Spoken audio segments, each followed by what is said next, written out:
2, 1. Recording with Roger Williams. Are we recording yet? Okay, now we're recording.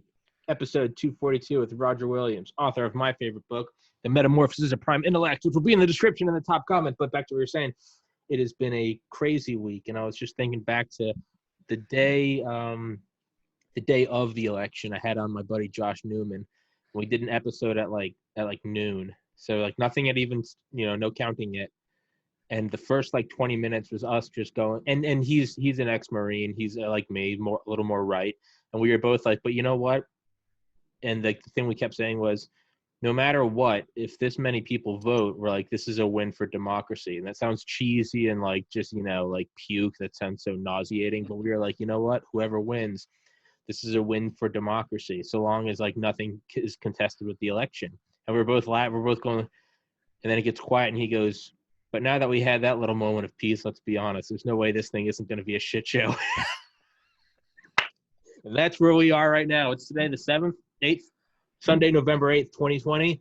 We are currently, Joseph R. Biden Jr. was announced as the president-elect, and Donald Trump is taking the Federal Election Commission chair, Trey Traynor, who said he believes there was fraud. And now the Biden campaign saying there wasn't fraud. And of course, 2020 can't just give us one nice thing. Of course it has not. Of course not. I don't know what kind of bullshit I was smoking. It's going to win. It's going to be a win for democracy. Nope. Lock and load. Here we fucking go. It's 1914, baby. Let's do it. And of course, I live in Louisiana, which is one of the reddest states in the country. Yeah, you're fine. And all I've just been telling people is that while nominally this is the result that I had been hoping for, I really didn't want it to happen this way. Dude, and I was saying the day before, I was like, whoever wins, I hope it's just a blowout. Just so it's even if there is fraud, it's there's not fraud that much. I was like, I just hope someone, Trump or Biden, just takes it. And of course, 2020 can't do that to us. Of course. So fuck it, smoke it if you got them. But here we are, Roger. 242. You said so. What did you say the topic of today's was? It's the creation of how humans became human. Okay. Because of course last week I read you the story of my fictional character Andrew, who was inserted in the human race to observe us becoming. Yeah. Actually, he was supposed to observe us going extinct, and didn't quite work out. Yes. But there are two things that I want to touch on that clearly made the difference between us and the rest of the ecosystem. One of which would have happened before Andrew showed up, and the other of which happened well after, and in fact is described in one of his monologues. So the first is fire. Humans use fire. And modern humans have been around for between 200,000 and 300,000 years. But our ancestors, who were pre-human or proto-human, have been using it for more like 2 or 3 million. And we are also not the only animals that use fire. There are accounts in nature of birds of prey picking up burning sticks from wildfires and dropping them on other areas that are not burning yet, so that the new fire will drive out prey animals for them to hunt. Dresden Part 2 or Part 1. So the thing that is really critical, though, and nobody has a freaking clue when it happened, is when humans learned to make fire from scratch. It is thought that for a very long time, our ancestors harvested fire from natural sources like lightning strikes and carefully kept their flame alive, as seen in the movie Quest for Fire and so forth. But the problem with that is that if you are fire obligate, if you have reached a point where you can't survive without fire, then that is kind of precarious, because if your fire goes out, then you're at the mercy of nature to be able to replace it. And if you've reached a point, which I'm pretty sure we had by the time those recognizably modern humans came along a few 100,000 years ago, that's changed your diet. You're depending on eating a lot more meat than you could otherwise. You're eating plants that are not otherwise edible because you can cook them. So you have a lot more calories in your diet, which is good because it can support a very large brain. But if you need that and you can't make fire, then that is a rather dangerous situation to be in. So our ancestors evolved on the savanna in Africa, and if you are in this position of needing natural fire, the savanna is actually not a bad place to be, because you're going to have those afternoon storms coming through very frequently. You're going to have lightning. You have plenty of fuel for the lightning to set on fire. And then once the storm passes, you've got good visibility to see the smoke from a long way away. So if you're looking for some fire, you've got a good chance of being able to find some in a reasonable amount of time. This is not true in a lot of ecosystems. If you live in a forest, even though lightning may cause fires, you know, finding it is a big upward challenge and all. So now I am a noted non-anthropologist, non-expert in any sense, but I'm going to float a great big flyer here and say about 100,000 years ago, our ancestors, who were then modern humans, left Africa. And when they left Africa, they left it in a big way. Like within 20,000 years, humans were everywhere. Okay. And I'm going to conjecture that what made that possible was the fire drill. Pointy stick. Okay. Do this. Okay. Make heat. And that may be the single most significant invention in the history of the human race, because that made it possible for us to live anywhere as long as there was fuel to make a fire. The fuel itself is what we're using to set the fire. Now, that leads to another interesting question. How the hell did anyone think of that? You're thinking, it's like, I'm thinking, I need to make fire. So I know, I'll start with a pointy stick and I'll twirl it around real fast. No. Maybe it's that. If you do that, I don't know, maybe they thought there's a little warmth, right? Well, I think what happened was they were trying to do something else, like put a hole in something. Okay. And they accidentally discovered that they were also making heat. Now, if you go back, we were using fire. So we had things like fire-treated stone tools, which made flint knapping work better. So we had a fairly advanced technology, even without the ability to build a fire. And among the other things that we were doing is we were killing a lot of animals. This one of the things that being able to make, to use fire makes possible is we can eat more meat, which means we're killing animals and we're getting all the other parts of their bodies that we don't eat, like the skin. That makes it possible to make clothes, to make bags for carrying things. In fact, you can make a pretty good leather bag that will carry water in primitive conditions. But if you don't have metal needles, then you've got to put all those holes for the laces to go through to sew them. And I suspect what that was being done. You can use bone needles, but they're not very strong. And the problem is that in those primitive situations, you don't have the ability to split leather. So the thickness of a hide was basically dependent on the animal that you killed. And a really thick piece of leather is very hard to punch a hole in. I've done it. So what I'm thinking is that they had either a bone or some other thing that they did this with to make holes that you could then run laces through in order to sew these things. And then for some reason, sometime, someone was trying to do this, and maybe they didn't have a bone. Maybe they used maybe they said, "Fuck it, I'll use a twig or a stick or whatever." And maybe it wasn't a piece of leather they were making, they were doing, because hides do have a lot of water in them, so they're not as easy. But maybe they were trying to make an amulet. Maybe they were doing it to a piece of bark so that they could hang it from their neck or something. And they notice they're not necessarily getting the hole that they wanted, but they're getting smoke. And one thing about humans is we're observant. That could have been a complete accidental thing, that it happened that moment instead of 50,000 years earlier or later. But at some point, the magic mistake was made, and someone noticed that you could use that mechanism to make fire. Yeah. And that makes it possible to live anywhere that there is fuel. Yeah.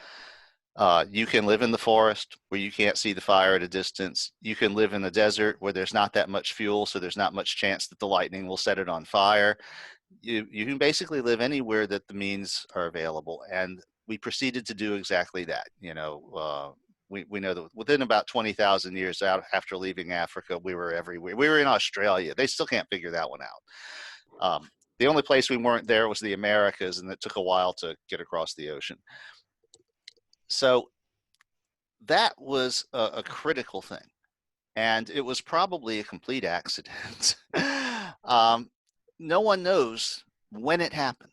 All we know about the fire drill is that the fire bow, which is the fire drill, but instead of doing this, you use a bow to do it.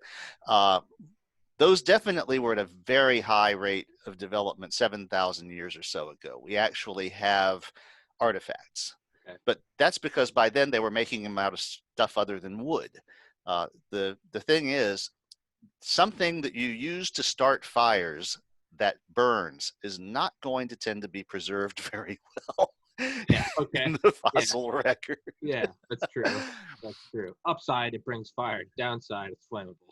Yeah. So yeah, now we know that in the very distant past that people were using fire, because we have these fossil sites of campfires. We can tell the fire was tended. We can tell that it was used to do cooking or to treat rocks for flint knapping. But what we can't tell is how the fire was set. Yeah. And that's probably something we'll never know for certain. But my gut feeling is that when you look at why we were stuck in Africa for 150, 200,000 years, and then all of a sudden we're all over the world, to me, that's a very good candidate explanation. Yeah. So fire is really useful for much more than warmth. There's the fact that you can eat a lot more meat, because our digestive system was never really adapted to eating a lot of meat. You know, we were never really pure carnivores. But more than that, you can eat all these plants that don't want you to eat them. So it's like, you know, there's a lot of plants that want you to eat their parts. You know, a citrus tree wants you to eat the thing so that you'll take its seeds around and scatter them. And that's part of the bargain, is it gives you a little free energy. You scatter its seeds. We're all partners here in this great global thing. A potato does not want you to eat the potato. It wants that energy to be available for its sprouts and the young plant. So those plants lock the energy up in various ways that make it very hard to digest them. And one of the things that cooking does is it unlocks that stuff. Not only that, but if you're eating these plants that are generally not that edible, then it's easier to store them because they're not going to rot. They're not going to be eaten as easily by vermin. So that gives you the ability to store food for a barren season, like the winter in Europe. Yeah, or the 7 seasons. Yeah, so it's really a big boost. And so that's how we go from being just this local species in not even the entire continent, but as far as we know, mostly the grasslands of Africa, and then being all over the world. So the thing there is the next big development. Of course, Andrew would not have been there, because I think that's something that happened 100,000 years ago when we left Africa, and Andrew was dropped here 60,000 years ago in my story. Yeah.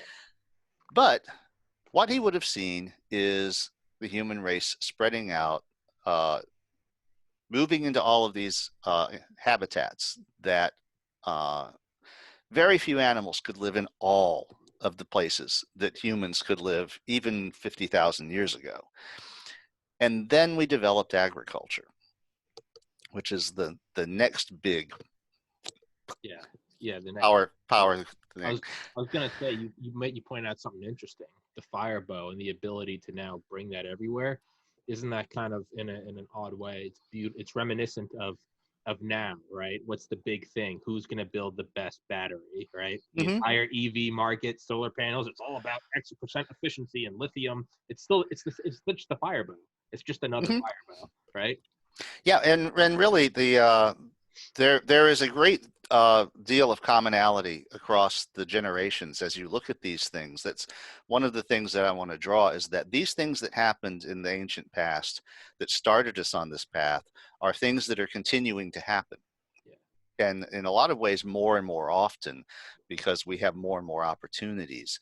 But they're also things that made us what we are. Mm-hmm.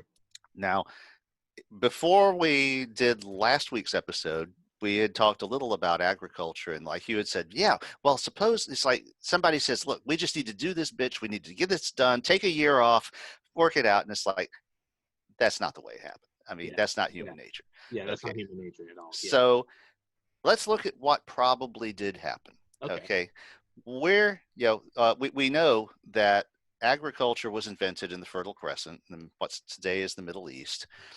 And I mentioned before that I think a lot of technology arises when you have a balance between the tension of something being too hard to do at all and so easy to do that it's not even worth it, because you're living in paradise. Why go to the trouble of inventing anything? Yeah. So what you're looking at in this part of the world, first of all, it's got to be temperate all year round, because you can't have like a harsh winter and do this sort of thing. You've got it, because you've got to have a fixed village. Yeah. Or you can't do agriculture. So you can't be nomadic. Yeah. And invent agriculture. Yeah. So that means you're probably close to the equator. You're in a mild temperate climate. But on the other hand, it can't be too nice, or you're just gonna lie in the sun and just eat the coconuts or whatever. So what I'm thinking is that you have these villages, and they're sending out parties to do to go hunt for game, to forage for things, but they're having to maybe take day trips to do it. So you don't have everything you need right next to the village. What you probably built the village near is your source of water. That would have been the most important, most difficult thing. So you might have to walk a day and a half to get to some resource that is valuable to you, but that's not a very big deal. I mean, it's a comfortable life compared to being fully nomadic, for example. But what I'm thinking is that at some point, someone has walked a day and a half to get to the field where the tubers grow, and they're like, we ought to just take some of the fucking seeds and scatter them by the village and see if the damn things grow there. That would be a lot more. So you're not looking at a big investment of effort at that stage of things. What you're looking at is something that might just be an impulse. Like, Sure. So you're not going to prepare the ground. You're not going to do all this fancy shit. It's more like, we know that these things reproduce this way. Let's take some of the fuckers back, stick them, scatter them on the ground, and see if they'll grow closer to home. Yeah. And it worked. Okay. Yeah. Well, that's such a big win that you then start looking at, well, maybe we can do that with some of this other stuff. Maybe you start to notice that these plants like having a lot of sunlight. These plants like having more shade. These need to have water and so forth. And you can see this growing incrementally, rather than it being like we went from being semi-nomadic or whatever, hunter-gatherers, to having this elaborate technology that existed even in the earliest Bible stories of doing cultivation and plowing and all the rest of this. So what this buys you is you're getting way more food, which means your population can grow. We know that human females are more fertile on a modern high carb diet than they are on a typical hunter gatherer diet. There are natural mechanisms that limit fertility, which the modern diet short circuits. Okay. So yeah. And they've studied this pretty closely with the remaining hunter gatherer tribes that exist. It's like they don't have nearly as many children as you would expect, considering they don't have birth control or any of the other modern technologies. But it's the diet seems to discourage ovulation when you don't have enough calories or you don't have the right kind of thing. So the starches and carbohydrates are just like crack cocaine for our metabolism. Yeah. So, and this is, of course, what we're doing, what we're eating when we're cultivating these foods. Once we cook them, they're long chain starches that the plant really intended for its own sprouts to be using, grains, which we can keep fairly stable until we turn them into bread. So you have a thing where this steam, this is going to steamroll, uh, getting gradually more and more complicated until we get up to the point where you're burning out the soil because you're doing it so much. Yeah. And then by that time, you've probably become obligate to agriculture. Yeah.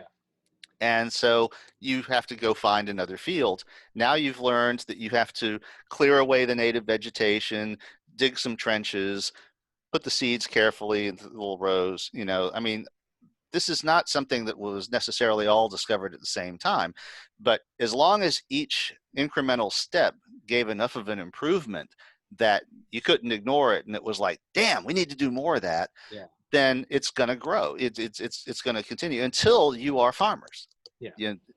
You're so you've got everything invested in this plot, these plots of land around your village, which are now producing 10 or 100 times as much food as you had when you were doing these day trips out to the naturally occurring fields.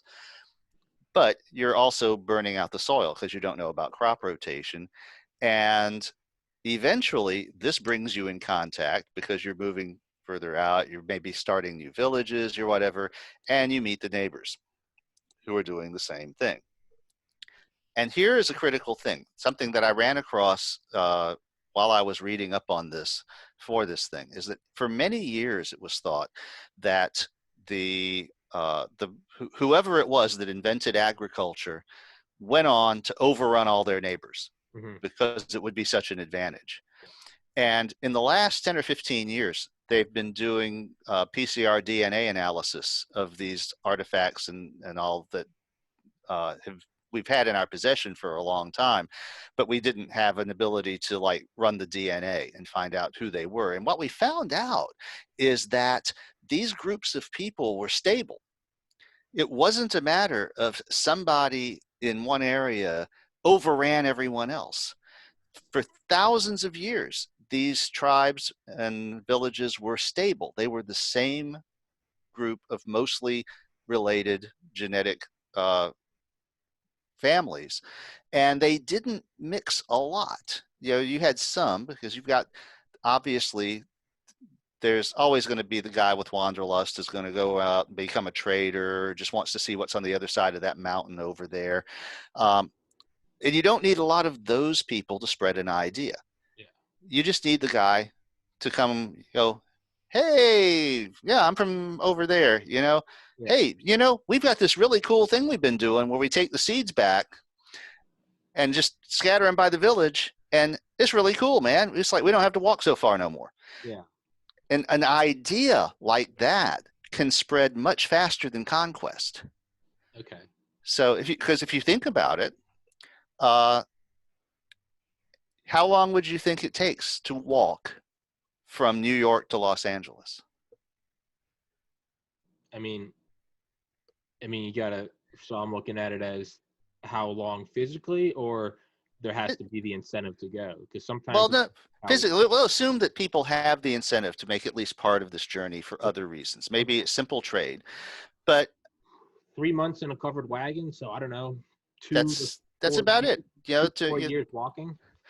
actually, you could walk it in less than 6 months. You would have a couple of mountain ranges to deal with, but assuming that you have a way to deal with that, you can walk 3,000 miles in a few months. Okay. And it's not even that uncomfortable. You could make it in 2 months if you wanted to run the whole way and spend all of your time moving. But assuming that you want to spend some time to smell the flowers and forage for more food and stuff like that, you're probably looking at 4 to 6 months. And So that's you've got, that they want to go now.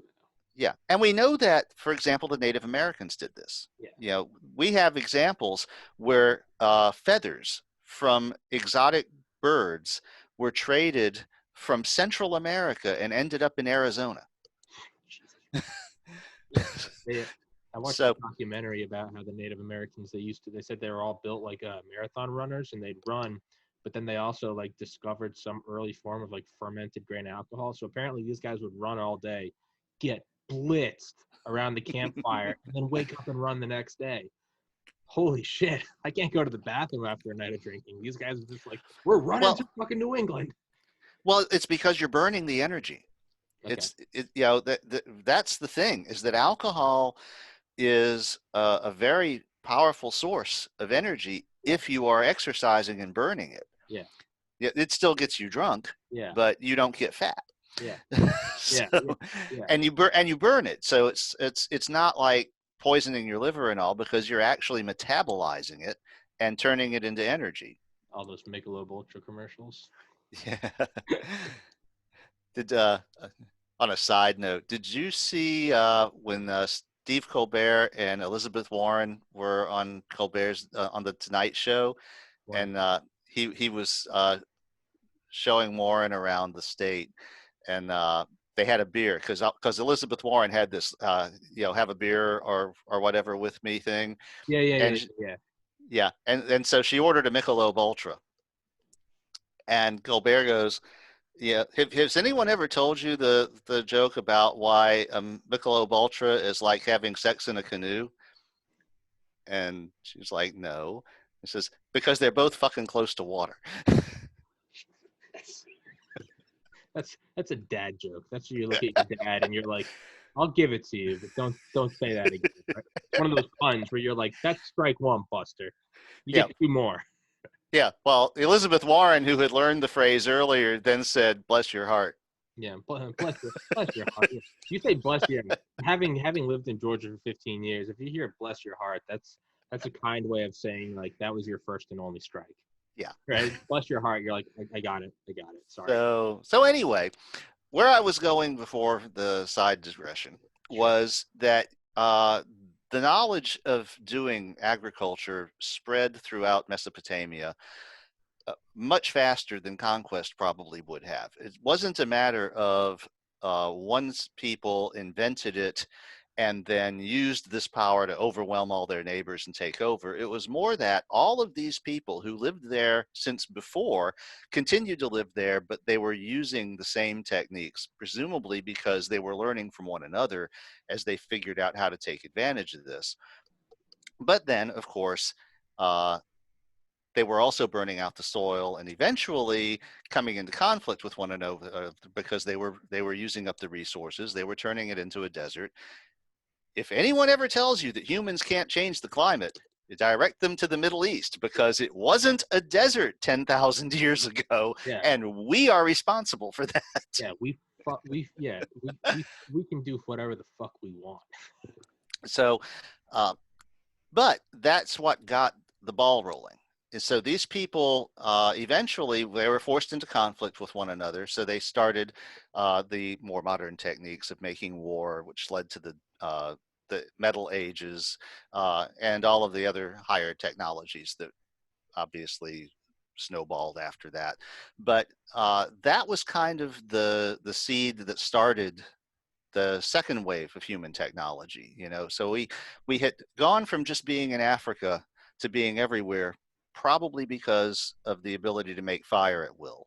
And now we had the ability to amplify the fecundity of the earth and support a much larger population, which allowed us to overwhelm the entire ecosystem, including other humans. Because when I found out that I was pre-diabetic, one of the books that I read was talking about how unhealthy the modern diet really is for you as an individual. It's a great thing for the human race and society, not so good for you as an individual, but it succeeded because 100 malnourished farmers can overwhelm one healthy specimen of a hunter-gatherer society and take over the land and the territory. So this is modern diet is kind of like, it's kind of like kamikaze. It's like not good for you individually, but for the whole movement, it works. Yeah. So, I think my favorite story about illustrating that was when people from Europe first met the Mongols in the steppes of northern Asia. And of course, these were nomadic peoples. They did animal husbandry, but they didn't farm because they were nomads. So they would have like their herd of goats and shit. And their diet consisted almost entirely of milk and meat and things that could be foraged. And when the Europeans met them, they were like, one of the things that came up was, how long do you guys live?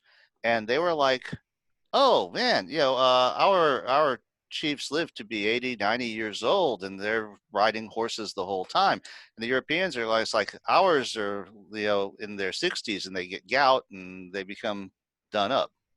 And the Mongols are just like, y'all don't eat right, or they were not impressed. But that's the difference. And the thing is, you can't support the population density on the primitive diet. Now, the advantage the Mongols had when when other people moved in, is that the climate was not in that sweet spot that made farming attractive. So their old ways, I mean, they're still, a lot of them still live that way today in 2020. They have the herd, they follow the grasses, and they mostly eat milk and meat and live in yurts. The thing that happened next, though, is that you did have all of this trade. You had peoples coming into conflict. If you look at, Europe has been just people fighting each other practically since people moved there from wherever they came from. And that's because of high population, because you're farming. You wouldn't live in Europe at all in any population density without farming. And so, but you're also having all these other things. You're growing this large population. So you're running up against your neighbors, and you're wanting their resources. They're wanting yours. You're trading because there's things that you realize you need that aren't available locally. And this is what kind of got the whole third level civilization ball rolling, is that once you've got agriculture, then you've got a large population of people that you can use to make an army, or to make large scale changes in your local environment, such as clearing and plowing fields, which a few thousand years ago, no one would have even thought of trying. Because, was that really worth all the effort? Well, what they found out is that it is in fact worth the effort. But they found that out incrementally, by gradually doing more stuff. So you do a little thing like bringing some seeds back and scattering them before you eat the rest of what you brought back. And then next season, you've got a whole bunch of shit close to the village. Hey, that worked good. Maybe we can do it this other thing. Well, that didn't work so well. Maybe it's because the native plants crowded them out. So maybe we should clear the vegetation first. And so you can see, as the reward makes it worth the effort, then they get more and more elaborate, trying to meet the needs of these organisms that they are trying to husband. And until you get to the situation 7,000-8,000 years ago, where you're plowing, you're clearing, you're planting, you've got this whole elaborate thing, and you're eventually also going to run up against burning out the land and having to do it again somewhere else. Yeah. So we went from fire. We went from fire to little village to bringing the seeds back to now we've got a ton of excess energy and ability to not have a malnourished population, and thus it is now energetically profitable, if you will, to use an army to mold your reality both culturally and or just physically. You're going to build a road or whatever, and it's. Can we circle back to fire for just a second? I must have blanked out. What was it that? Why was it that fire led to the village? I understood everything up to the fire, and then from go get the seeds and toss them by the village. I think I blacked out for a second. What fire led to us was us being able to live anywhere. Okay. And that meant that we had people living in these areas where you had the next sweet spot of equilibrium between it being easy enough that you don't have to be nomadic, but hard enough that it was worth going to a little effort to make it easier. Okay. And so that was the thing that happened in the Middle East was it was easy enough to live that you could live one place all year long, but it was hard enough that it was worth taking some effort to develop things. Okay. And so that's where, and that is a theme that I think repeats itself throughout human history. It's, we were talking about civilization, which as we know it today, which we normally associate with arising in Europe, where you get large nations and all. And again, that was because you've got a situation where it is hard enough to live that it is worth forming these large associations, but it is easy enough to make it possible. Yeah. So if you don't need to do something like create a nation state, then there's no reason to. It's just a pain in the ass. Yeah. But if you live in Alaska in the 13th century, you're not going to do it because it's not possible. Yeah. So in Europe, though, everything came together, and then you have the pressure from your neighbors who want what you have and you wanting what they have. And so you're inventing all of these ever more elaborate ways to kill one another and take their stuff. And that also drives the wheels of progress. There's a throwaway line in the Curators where one of the curators says, we didn't anticipate the effect that it would have, even among those of you who are not murderous, having to deal with the ones of yours that are. Yeah. And so you still have to defend yourself, even if you're not one of these people that's going to go out and wave a broadsword around and kill your neighbors. You have to worry about those guys coming over from the other direction and be able to deal with them. And that, of course, is what drove the next wave of technology, where you're developing metallurgy, where you're developing weapons, where you're developing things like ceramics, which kilns there's this gradual accumulation of modalities that accelerates as these things become more common. And you always see a particular place where it seems everything goes vroom. And of course, the United States was that place in the Civil War. Yeah.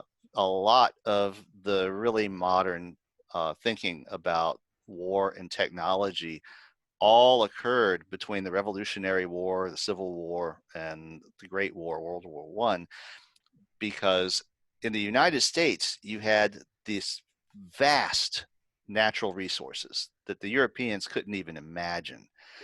And all you needed was a conflict to prod us into doing something with them. Yeah. And when that happened, well, let's face it, we built the freaking atomic bomb. Yeah. Yeah. And that's when we have that external force. That's when shit gets going. Roger, monologue for 60 seconds. I got to pee really badly. I'm sorry. I'm a child. Tell them where they can find your book. Metamorphosis Prime Intellect is available both ebook and paper from Amazon.com. If you go to Lulu.com, you can buy it in paper from them, and I get a lot more money because Amazon doesn't take their cut. They're the ones who actually print it. It is also available for free if you want to read it in your web browser at localroger.com. That was how it was originally released. That's the basics. I have some other stuff up at localroger.com too. I really need to post a link to the curators, which was published on Reddit. Most of my stuff is available for free. But a lot of my readers expressed a desire for more convenient versions that they could read on their Kindle or in the bathtub. So that was actually a request that I got.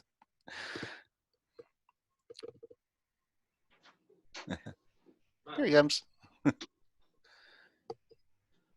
Apologies. Yeah, so first wave fire, second wave agriculture, third wave it is now profitable energetically and socially and culturally and developmentally to start standing on these.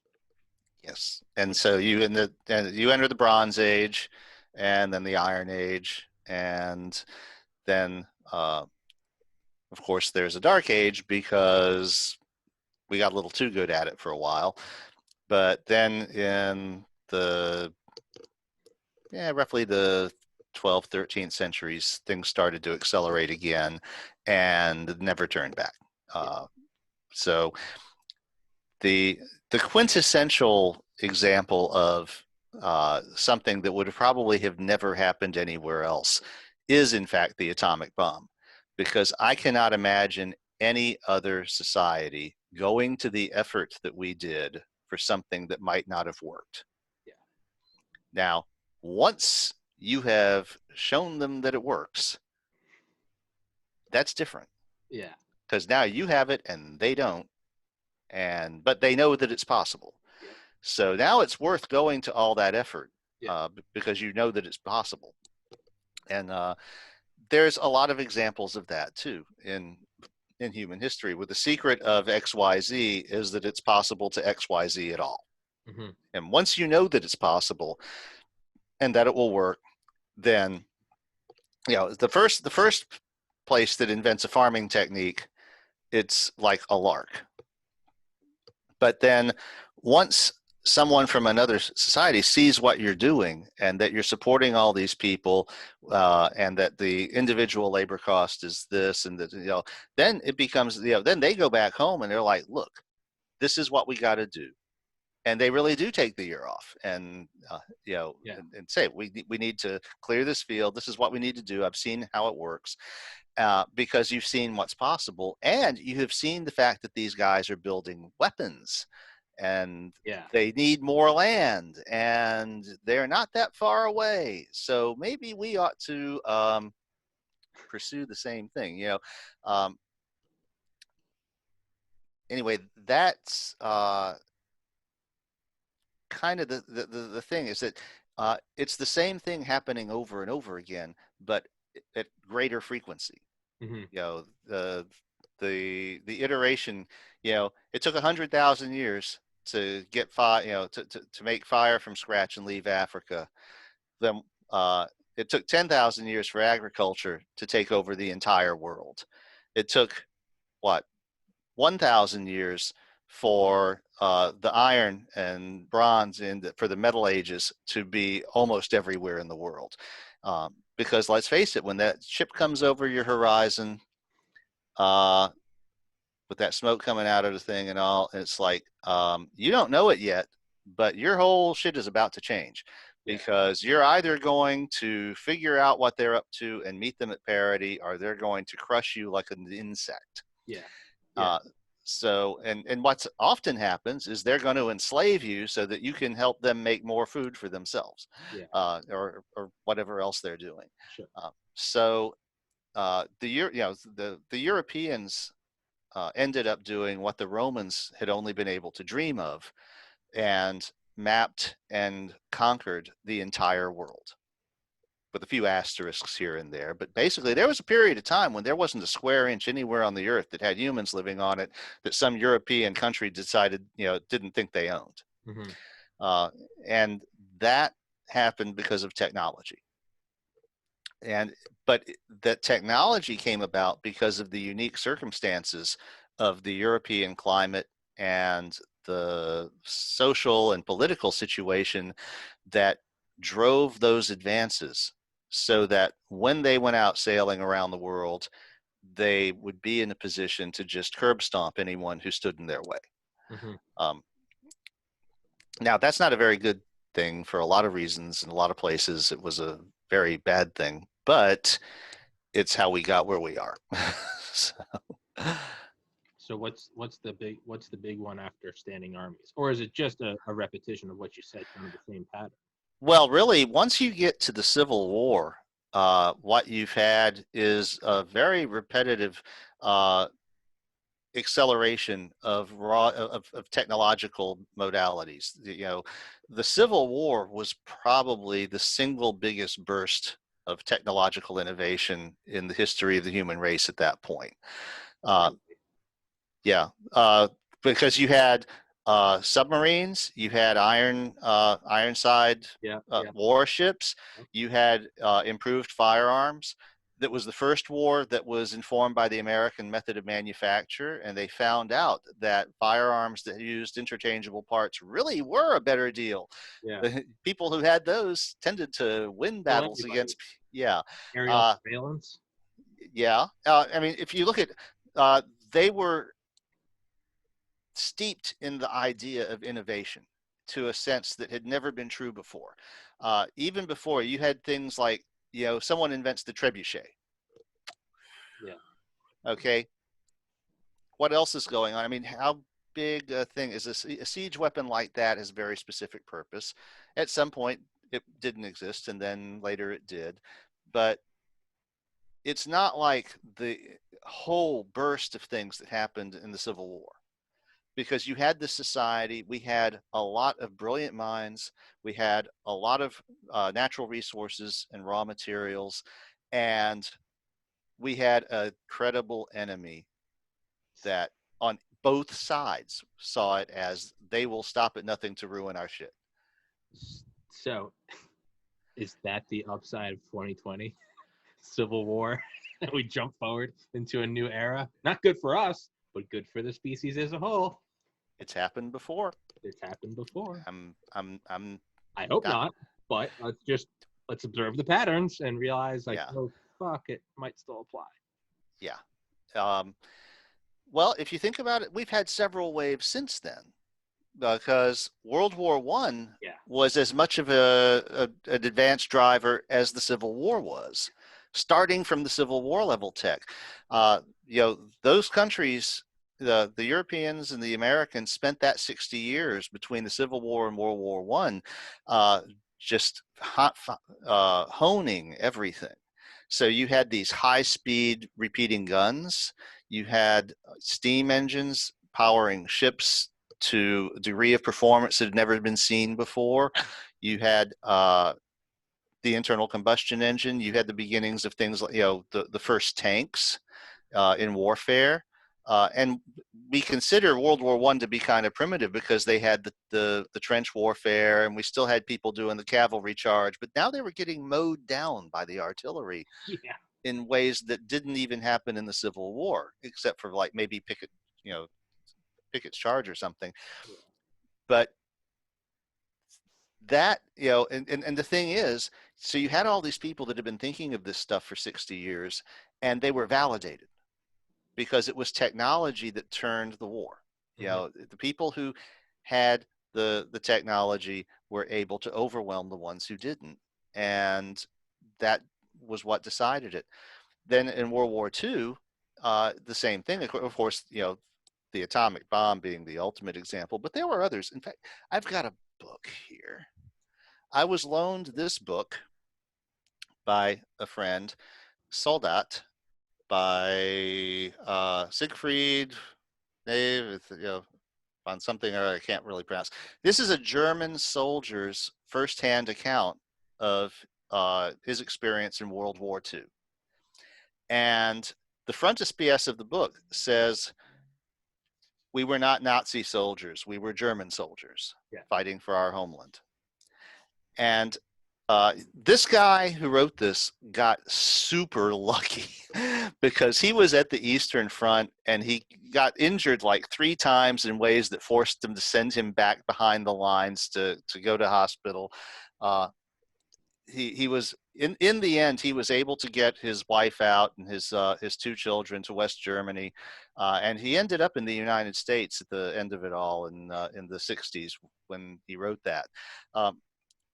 But he took careful notes of everything, and he was in the process of being promoted to the high command at the time when they were being defeated, when it was very clear to everyone that the Axis was about to go down in flames. And it was like, I was going to be a member of the general staff, but I might not be a member for very long because the war was lost. Towards the end, getting promoted to the upper echelon, that was a death sentence. Fuck no. Yeah.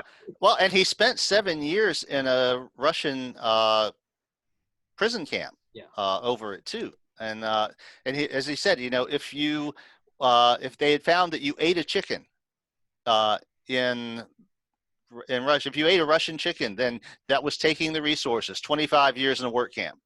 And he managed to avoid all these little traps that were being set for the old German military guys when they were interrogated. And so they would interrogate you every few months and carefully look for inconsistencies in your story and all. So he just got very lucky that he was never in a village that got massacred, of which there were plenty, and the individual German soldiers didn't have a lot of control over whether they were in a situation like that or not. But you got captured by the Russians and they found out you were there, you're screwed. But the reason I brought that up is that he was originally an artillery officer. And at the beginning of World War II, all of the German artillery units were horse-drawn. Mm-hmm. So it's like he had joined the army thinking that, well, he would learn glamorous new things. And he ended up, half of his job was tending horses because they used horses to drag the artillery around. In World War II? In World War II. Oh, I didn't know that. Yeah. And it was that way until fairly late in the war, as a matter of fact, because that was the known technology. We said when they did get a mechanized artillery unit, it changed the whole way that they related to things, because with the horse-drawn artillery, then half of your job was taking care of the horses. Wherever you went, you then had to take care of the horses. You had to bed them, you had to feed them. Whereas with the mechanized artillery, you just turn the key off and go sleep somewhere. And when you come back, you turn the key on and go about your business. And but that didn't happen. They didn't really have those in large numbers until like 1944. You're talking about like fairly late in the war, they started to mechanize these things, which is surprising because the Germans had so much invested in wonder weapons, and but on the ground, they're still dragging. This was on the Eastern Front in Russia. They're using horses to drag the artillery around as the Eastern Front moves back and forth. And I didn't know that either before I read that. So that tells you how things weren't even. There were all these advances being made. The Americans didn't bring any friggin' horses to World War II. Yeah. And neither did the British, but that may be because, well, again, if horses is what you have and it's possible to bring the horses and that's what you're used to, you bring the horses. If you're having to ship everything across the Atlantic Ocean, you're not going to bring horses. Yeah. You're going to find something better. So again, it's that tension between being difficult and enough that you want to find something better, but not so difficult that you can't find something better. And really, we're almost in the same thing today with it's not so much war, but things like technology, computer technology, energy generation. We're you know we're still uh, accelerating and finding new modalities to solve the problems that our last modalities caused, which is we've Yeah, pretty much. yeah, it's kind of yeah. It's a weird. Yeah, it's a weird. It's almost like it's a huge tempor like space-time engine almost. It's like there are these pistons that take like thousands of years to turn, but it's like this causes a problem, and now I gotta drink because I'm hungover. Well, I'm hungover because I drank, but there's no time to think about it. You just gotta. But it's this weird engine that's just Yeah. tearing through Well, time, sort of pulling us with it. yeah. It's an engine, right? I'm hungover, but a little hair of the dog will fix that. Yeah, because I got shit to do. Yeah, I got shit to do. I gotta have a drink, right? But it's this weird. Do you think? Do you, I don't know if I'm cutting off your your your lecture. Do you think COVID, or do we can get to it? Do you think COVID could be it's forcing us to adapt? Well, the last pandemic that we had like this was, of course, 100 years ago in 1918, Mm-hmm. and I think it's forcing us to confront some of the problems that we've caused because of our population density. We've actually been very lucky that something like this didn't happen earlier. Yeah. Um, and in fact, the 1918 pandemic was directly caused by World War I because you had all of these soldiers crammed into transports coming home, and that made it possible for the disease to incubate and spread among a lot of people who didn't realize how sick they were until they had gone on to infect a lot of people when they got back home. Um, in this case, we didn't have that. But what we do have now is global travel, on a scale that simply didn't exist in 1918. The idea that an ordinary person will spend a week's pay, get on an airplane, and a few hours later be on the other side of the continent was not a thing that happened Yeah. in that time. So we've known that there are problems with things like agricultural pests, which is why you have the inspection stations when you enter certain states. Um, but we haven't really had a reason to take that stuff super seriously. Yeah. We haven't had it hit that hard. And I think there's still a lot of denial about it, even at this point. Right now, there's more people who have COVID infections as we speak than there have ever been this year. It's in the third wave. It's accelerating again, and you've got the people who are saying, "Well, maybe we just need to let Grandpa die." Yeah. It's like the economy can't take this, and we're like, all right, there's a part of me that can see that argument. If I was assigned it for the debate team, I could probably argue that side, Yeah. but I would probably say it sounded better in the original German.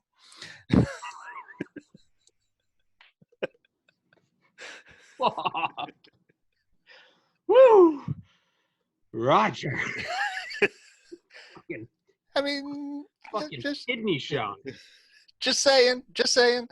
Well, and that's one of the striking things in the Man in the High Castle series. Yeah. Is that one of the characters is an American. Now it's set in the 1960s, which was contemporary when Philip K. Dick wrote the original novel. Yeah. But it's in an alternate world where the Axis powers won World War II. Yeah.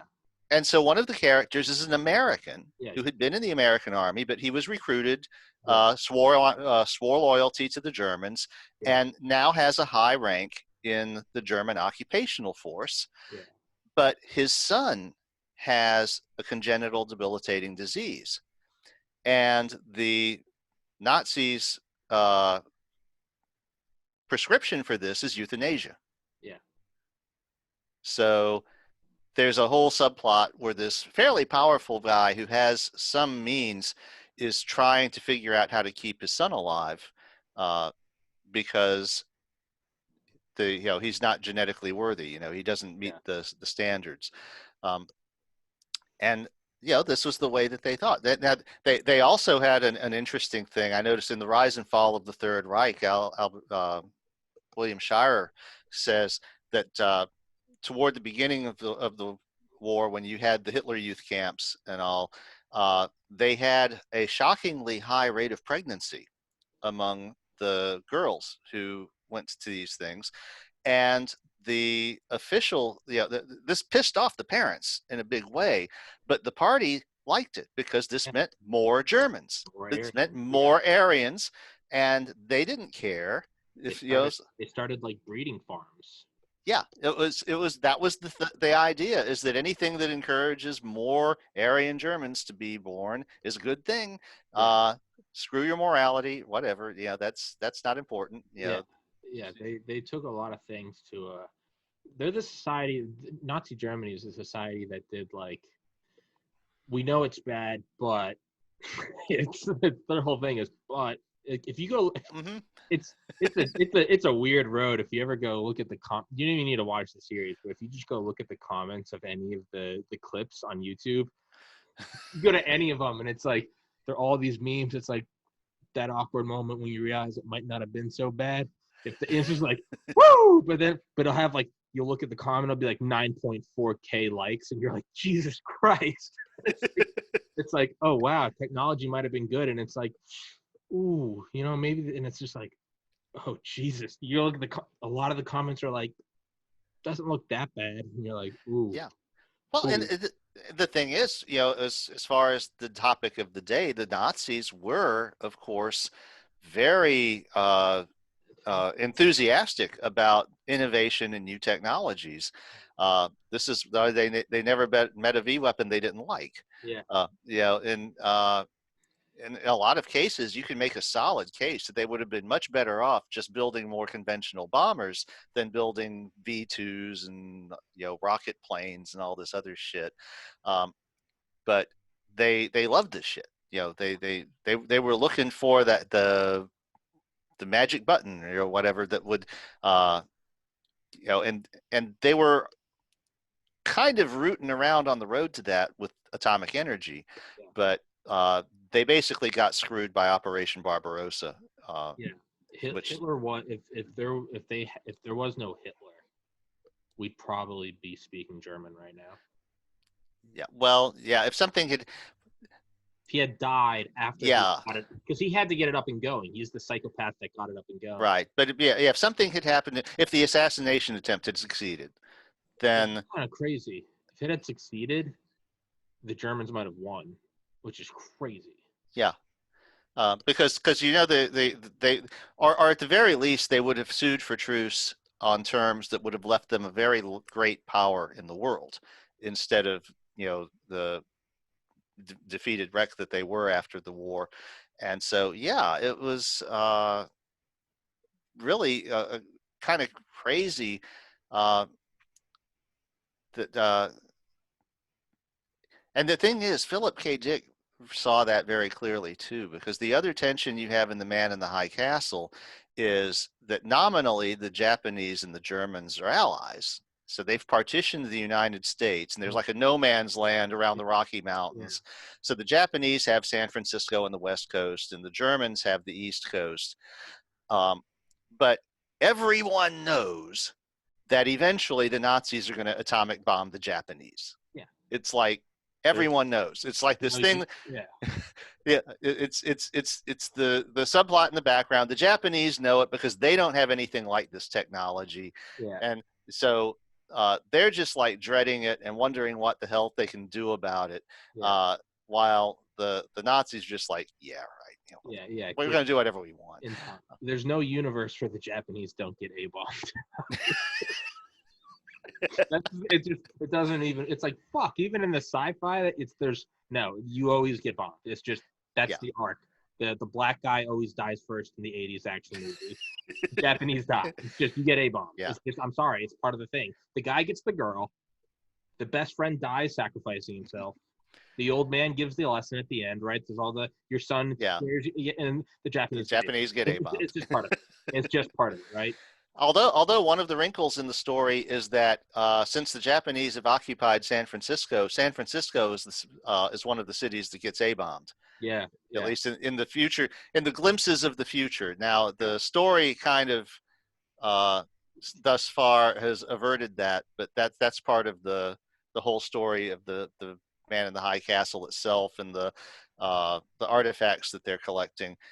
But there are people who have visions of San Francisco being nuked yeah, because it's the Japanese holding and the Japanese are going to get nuked.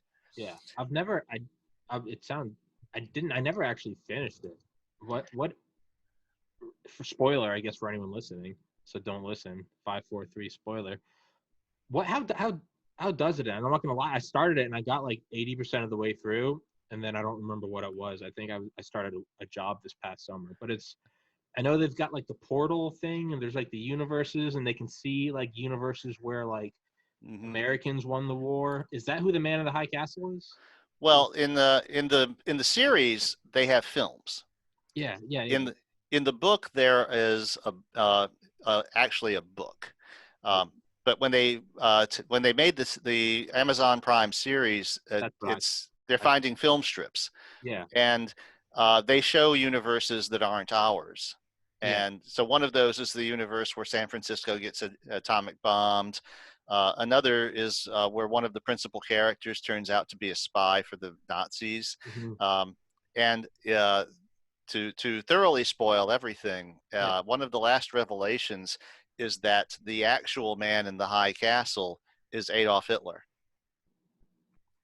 He has been collecting all of these things, and there's a scene at the end where the guy whose son is going to be euthanized ends up going to Germany and meets with the Fuhrer, who is by this time very old and Yeah, ill. yeah, But he is the one who has been collecting these films and learning from them. And it's like he's learned that it can't go the way he thought it would when he was young. So it's transformed him. But now his staff, the Goering and the people who are around him are plotting to take his place and maybe even to kill him so that they can proceed with their plan to atomic bomb the Japanese. And he is actually not in favor of this plan.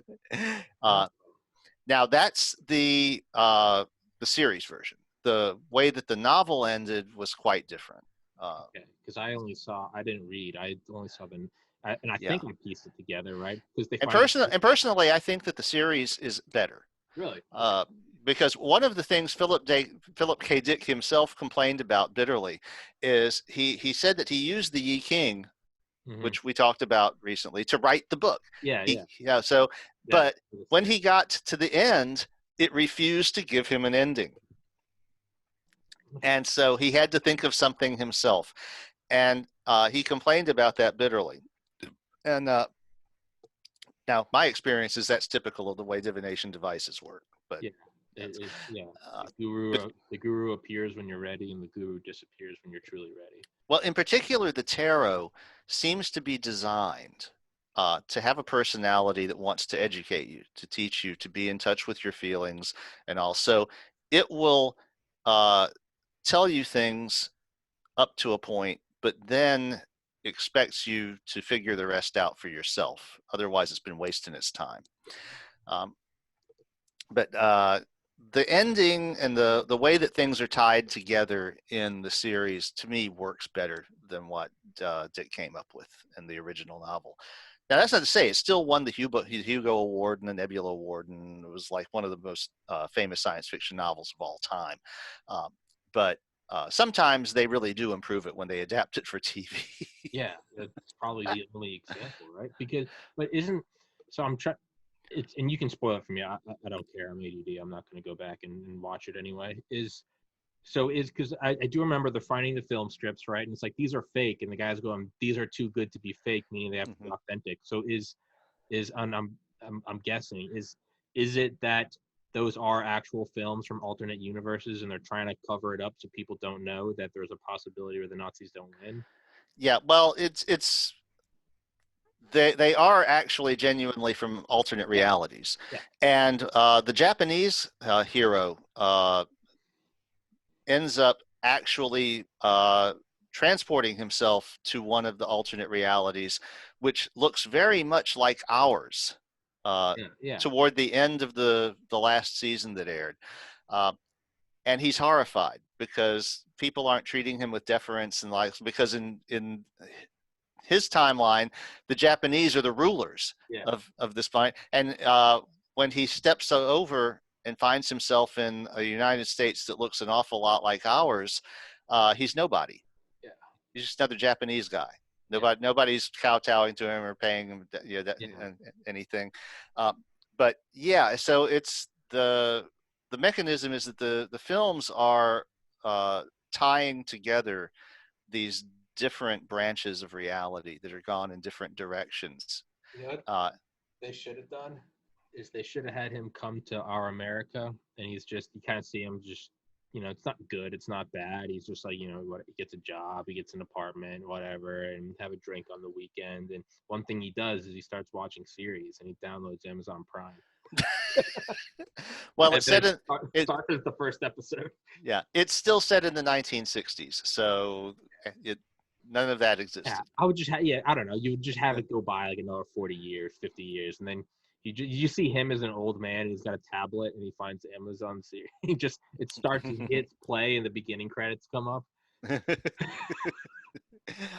Yeah, I've seen a couple of things that played with that, but yeah, they didn't go there. But yeah, the well, we got on this somehow, but it's an interesting thread. So, but yeah, the thing is, when you look at how the acceleration of technology has moved, particularly in the last couple of centuries, it's dizzying. But if you go back, it's kind of like the difference between looking at a forest and a desert ecosystem. I've seen biologists who say the thing about studying a desert ecosystem is you can see all the threads that hold things together. You aren't overwhelmed by this mass of interlocking life forms, all depending on some combination of other things. Yeah. You can unravel it much more easily because it's not as dense. And so to understand what is happening now, I think it is useful to go back and ask yourself, how did fire arise? How did agriculture arise? Because those are the original desert ecosystem things that you can tease them apart and actually game them out and say, okay, we can say, no one at first is going to say, well, I've got this idea. If we just scrape the earth bare, plow furrows into it and all this, just like nobody's going to say, I need to make fire. Let's start with a pointy stick. Yeah. But you can see how things are discovered by accident, how our ability to be observant lets us leverage things when we stumble across them, and how we are creating more and more of those opportunities as our technology becomes denser and denser with ideas and other modalities. So it's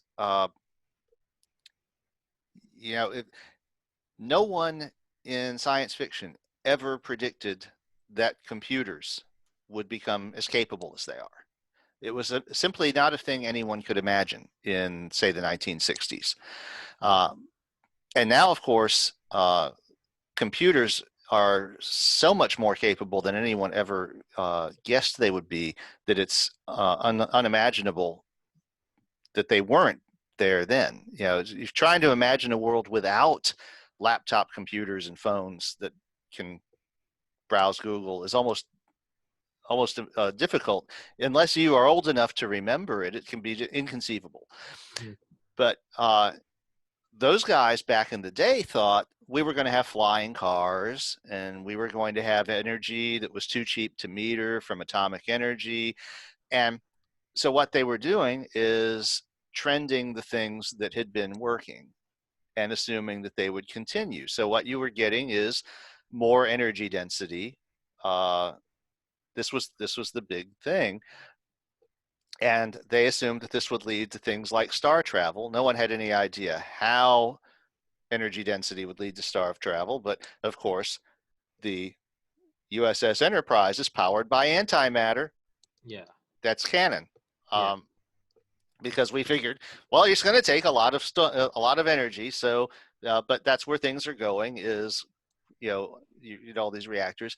But what happens is those things hit a brick wall, like we talked about last time.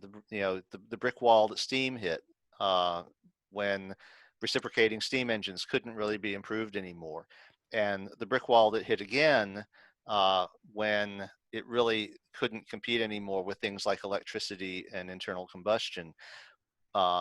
So things don't just go in a straight line. Sometimes they make a right turn, and you end up doing something else. Of course, I am semi-infamous for writing a story in which humans virtually live in virtual reality, in what amounts to a big computer. And when I wrote that, when I had that idea, rather, in 1982, it was considered very wacky. Yeah, that's the thing that No, people don't know about your book is it's the idea of a singularity or of like transcendence or living in a computer. It's common now, but it wasn't. You didn't even call it the singularity. You called it the change. no. That was the word singularity was coined by Werner Vinge, who wrote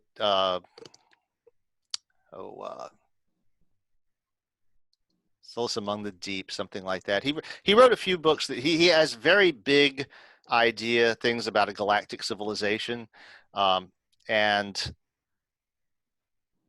the thing is, he coined the word singularity, but even then, it wasn't something that was commonly known outside of a few really dorky, geeky type people until the mid to late 90s.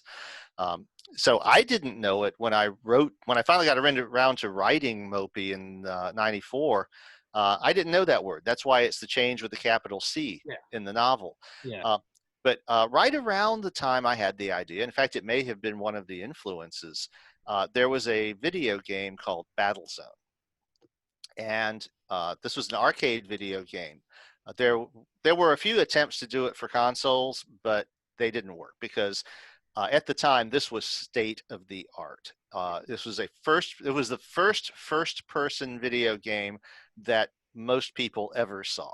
Yeah. And you played the game looking out the windscreen of a tank. Yeah. But the landscape and the enemy tank are very stylized. They're rendered as straight lines, green, like a radar display, just green lines on a black background. In fact, the monitor was a black and white monitor, and there was a color stencil in front of it that made some parts of it green, and like the radar display was yellow and all. But so you're driving this tank around, and the computer is so primitive that each player can only have one bullet in the air at a time. I got to the point where I could write my name. I actually had a Battlezone machine. I was so impressed by it that when it had been out for a few years and they were starting to surplus them, I talked my parents into going in halves and getting me one for Christmas one year. So I had a Battlezone machine in my bedroom when I was in college. And I got to the point where I could walk into an arcade and spend 25 cents a letter to write my name vertically on the high scores. Big baller, big dick player. Wow. Hey, babe, you see that name over there? And just like prom question mark. Yeah. And you're like, wasn't real, but the thing is, it wasn't real rewarding because the high score displays were non-volatile and were volatile rather. And so when they turned the machine off at night, they all went away. Bastards. But the thing is, they actually had to have a custom circuit board. It was powered by a 1 megahertz 6502, which is pretty much the same thing as an Apple II or a Commodore 64 had in it. But it had a custom circuit board to do the math for the 2D, 3D translation to draw the first person display. It was very elaborate, and the Army actually bought a bunch of those machines and had Atari redo the graphics to make them into NATO outlines to use them as Yeah. low-level training devices. Yeah, Uh, Annie Jacobson talks about that in her book, DARPA, The Pentagon's Brain. Yeah, it's the early yeah. simulators, and they said they'd even put generals in them, and the generals would be like, "This is stupid," and then they'd get in there, and they said within a couple minutes, you'd see them, they have their hat backwards, and they'd be like sweating, and they'd be like, "Right side," and they're like, "We knew we won the contract." Yeah, there's these guys that were like, "This is stupid," and they were like, "This is amazing." Yeah, it was so much beyond the technology of the day, because the first time I saw that machine was in 1981, when this it was a long story. I ended up taking my first flight on a commercial flight, and I was at the airport in New Orleans at 3 in the morning, because what happened was the New Orleans Municipal Auditorium screwed my high school, and they had to move the graduation because the auditorium wanted to put a different event in at the scheduled date. Well, they moved it right on top of the dates that my parents had reserved for my graduation present trip to Disney World in Orlando. And so I went in after we realized what had gone, and I went into the guidance counselor's office and said, "Well, Mr. Gange, I'm sorry, but I'm not going to be able to make graduation." And he was like, "You can't miss graduation. No one has missed graduation from this school in 60 years." And I was like, "Yeah, but my parents had to make these reservations a year and a half ago. Yeah. We were staying at the Polynesian Village. We were staying at one of the two, at the time, the Polynesian and the Contemporary were the only ones that were in Disney World, where you could just walk out of your hotel room and get on the monorail and go to the Magic Kingdom or whatever." And it's like, you had to make those reservations a year or two in advance. And I was like, they spent a lot of money on this, and oh my God, you would have thought that they could not wrap their heads up. So they ended up calling my parents and haranguing them into paying to let me fly down and meet them. So my parents drove to Orlando, and my grandparents took me to the graduation. And after I graduated, they took me to the airport. And 6 hours later, I was on a 727 headed for Orlando. But in the airport, they had a battle zone machine. It was the first time I'd ever seen this. I was like, damn, what is this? I'm looking out at the face of this thing. I didn't even know what the phrase first person meant. Yeah. No one did. No one had ever seen this. Yeah. I think that must have been just a few months after the machines were first introduced. And it caught a lot of people's imaginations. Because it was at least 5 years before Wolfenstein 3D came out, and you had that same effect of looking through the eyes of the main character on a PC game that you could play on a normal device in your house. And the thing is I saw several science fiction stories written that were clearly inspired by Battlezone, the idea, and it was incredibly primitive, where there were no human figures. It was completely abstract. The tanks didn't have wheels or treads; they couldn't be rendered. But that whole idea that you could have a three-dimensional space and navigate it that was entirely virtual, was completely unheard of. Outside of like flight simulators. And I know, I think I told you about the Air Force tour where I was able to see the space shuttle, but the piles on the shuttle. One of the other things we saw was we went to, I forget, one of the bases we visited had a couple of advanced flight simulators.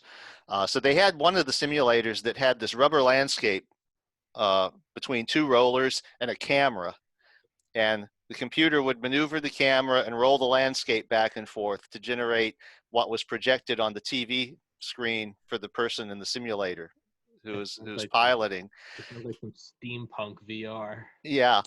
And then they were super proud of the one that had the all computer one that had no moving parts. It was all computerized. And the thing is, it could only do night displays because it could only project Yeah. points. Yeah. Yeah. And this was like the big thing. Of course, this was, battle zone machines were already out there.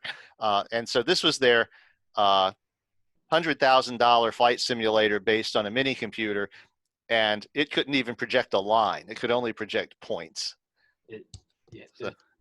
I wrote down, Roger, I got this again. I wrote down a couple questions that I want to get to that have nothing to do, but they kind of have something to do with it. I'm just going to go to the bathroom and see the questions. Roger, monologue.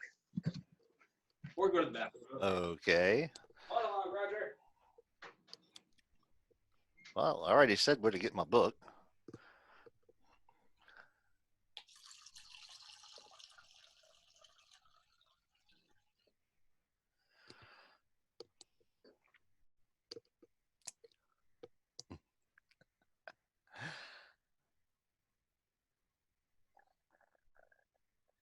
And I don't even know what the questions are yet.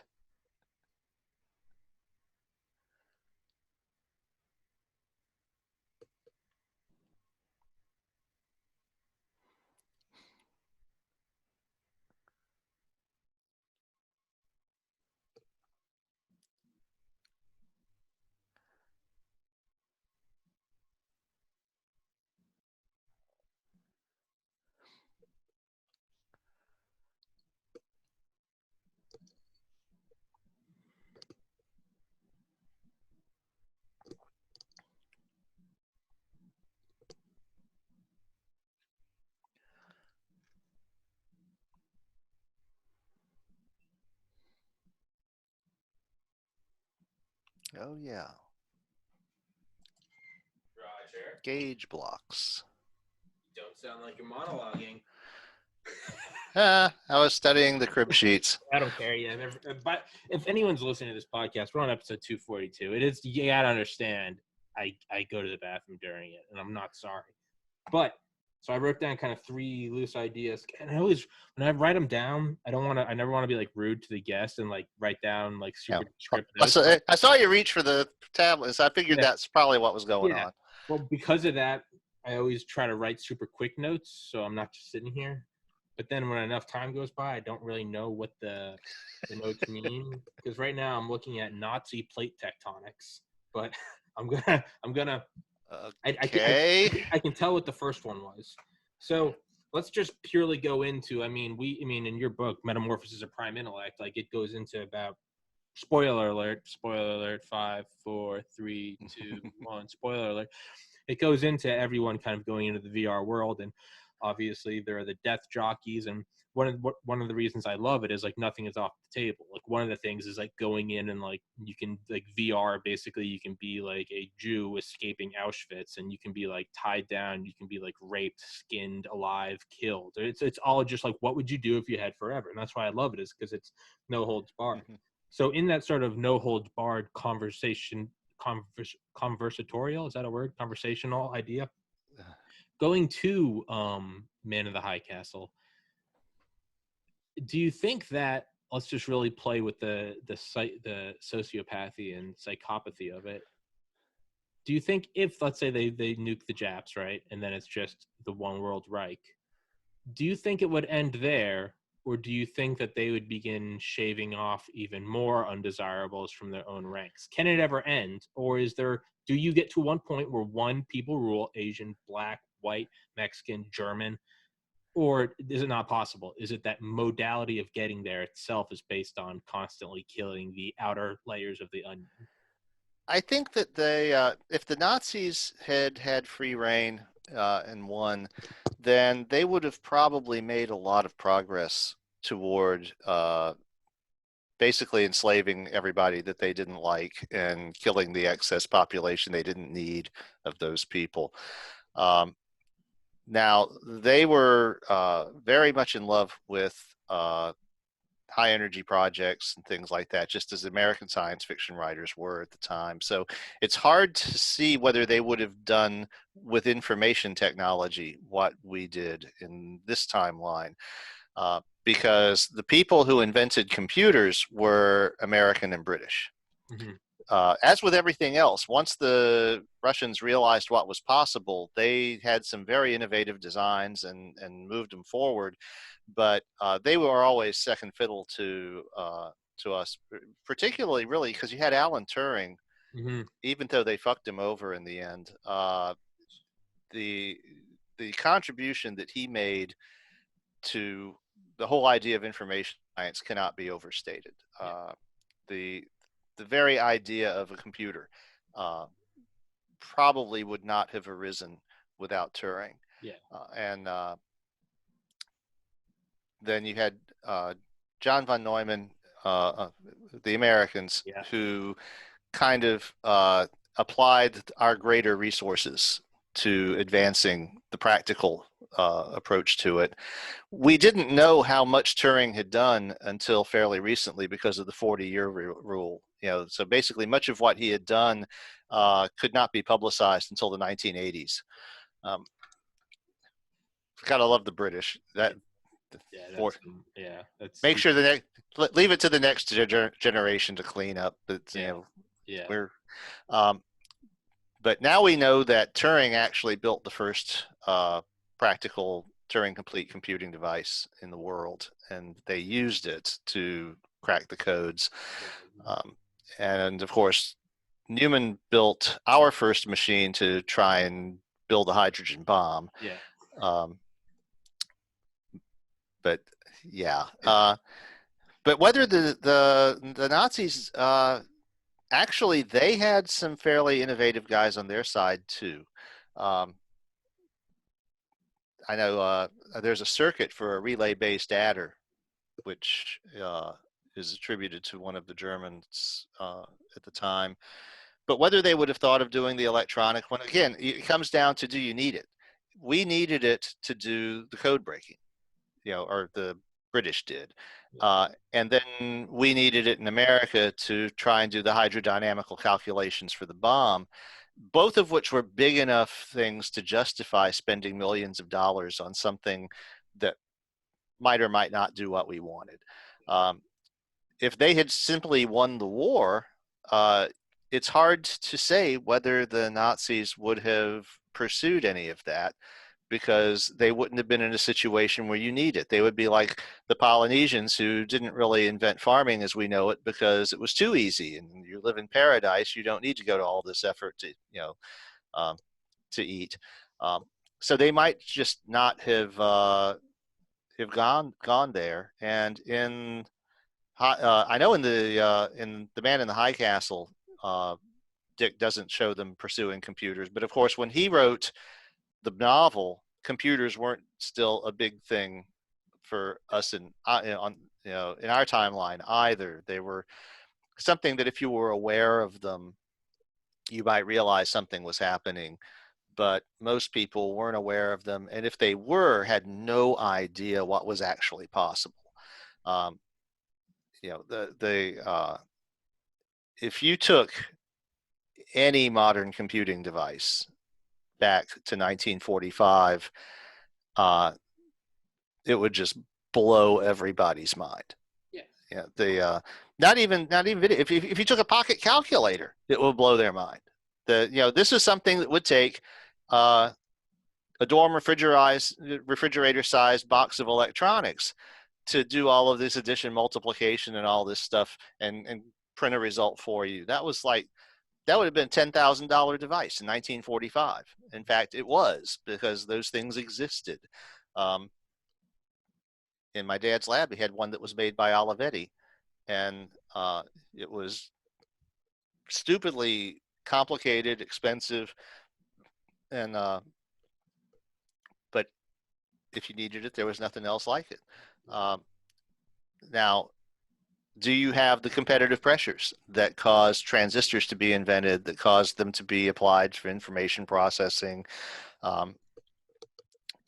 Especially if the pioneers are on the losing side. Mm-hmm. And so who's going to be taking John von Neumann seriously even if he survives the war, if he's employed by the losing government? They're going to say, well, that's a nice idea, but we have our own priority to get people on the moon, and we're going to do it our way. that's now in High Castle, there are Nazis on the moon. Mm-hmm. That was a thing. Everyone knew that von Braun was working toward that, and figured that if they won the war and had the resources, that they would probably do it as a matter of national and racial pride. But sometimes your technology may not make that right turn, and you may go in a different direction. It's actually really hard to say whether we would have that same culture that exists now about artificial intelligence and the singularity and the whole. Actually, that I'm thinking about it, is that the hardcore Nazis would probably consider that blasphemous, that you would have something that might be superior to the Aryan race, even if it's a machine. That would not be a good thing. They wouldn't want to encourage that. Two more questions. Second one. So I thought about this after talking to Rob Manning, the NASA JPL guy, about having a moon and how that constant tug of war kind of keeps the core of the Earth churning, right? Plate tectonics, and that's where we have Nazi tectonics. They're two separate notes. It's not Nazi tectonics. That's not going to be the name of my band, Nazi Tectonics. But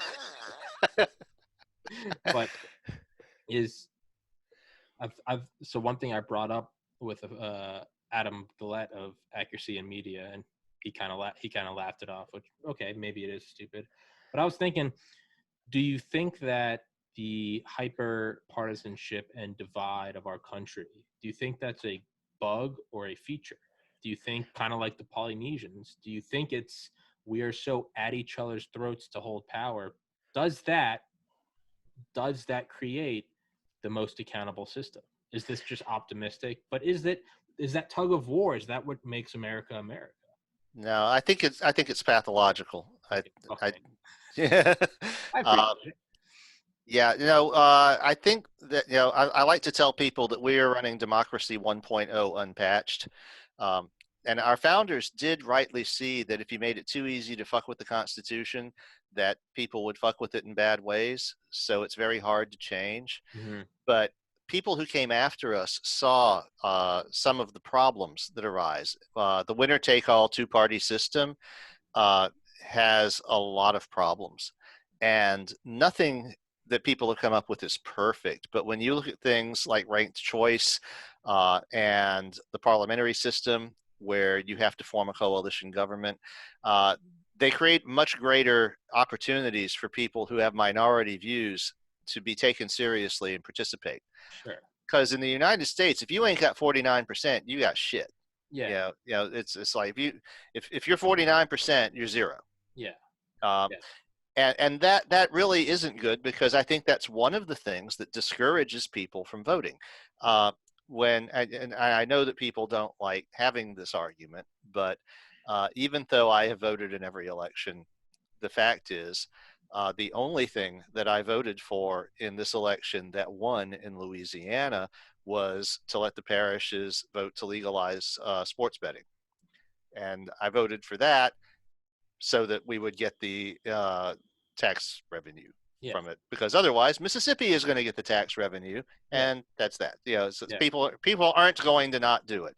But honestly, unless things change in a major way, my vote for president really doesn't mean anything. We went for Trump like 60-40, and the same with the Senate.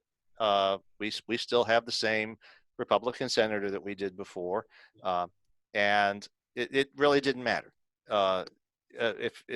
Whereas if we had some kind of a parliamentary system or ranked choice, or there are several different solutions to this problem that people have experimented with. But the idea is that, say your big thing is you're a member of the Green Party, the environment is your hobby horse, but there's never going to be a 51% environmental party. But if you have 10%, and you've got 4 other parties that have varying percentages, then whoever ends up forming the government might need to come to you with an olive branch in order to get you behind them, so they're forced to take you seriously, and you can have some influence on policy right now. And really, we didn't realize until the last few years how much our government depends on unwritten, unspoken norms that basically have been shattered. Uh, the whole thing with Mitch McConnell not giving uh, Merrick Garland a vote for his nomination to the Supreme Court was unheard of. Yeah. And I had a guy just the other day saying, well, if Schumer was in the same position, he would have done the same thing. And it's like, no, he wouldn't. It's a matter of historical record. No one ever did shit like that before. Yeah. But now that it's been normalized, oh, yeah. There's going to be a lot of people who are very pissed off at the Democrats if they don't react in kind now. Yeah. Because of the way that we were treated. Yeah. And the thing is that you didn't have rules. You had norms. Okay. And the problem with that is you get a guy like Hitler got in because of ignoring those unwritten norms. Yeah. You get someone like Newt Gingrich or Mitch McConnell who decides we're going to burn the place down before we let you have anything. Sure. And if you're the other guy, then ultimately all you can do is react in kind, because if you're playing by the Marquess of Queensberry rules and the other guy's willing to kick you in the nuts, you're going to lose the fight. Yeah. It's kind of the whole weapons on the plains of Savannah, right? It doesn't matter if you don't want them because they got them. Right. So this is, right now it's still a very perilous moment for America. Yeah. And I think the worry is that if we have a constitutional convention, then all of the crazies of every stripe are going to come out. The big money is going to come out. And, the thing about the Constitution is, for all of its flaws, it was written by men who were observing these norms and trying to come up with a better system than anything that they had seen before. Yeah. But if we unlock the floodgates and say we're going to have a constitutional convention and try and redo it from scratch, God knows what we're going to get. Have you ever read Eye in the Sky, Rise of the Gorgon Stair by Arthur Hall and Michael? Came out last year. It's a book, real TLDR, real quick cover is it's a program that first came to the United States in 2015 after being used in the Middle East, and it's a Predator drone that has a gigapixel camera, and it can videotape not a picture but a videotape of a city for up to like 48 hours at a time, as well as it has 40 individual soda straws. Soda straw meaning that you can zoom in and follow one car while not losing a picture of the whole thing. And then what happens is when an IED goes off, you don't just have to look at the cameras and see where did the guy run. You can just rewind it and just see back to where he went.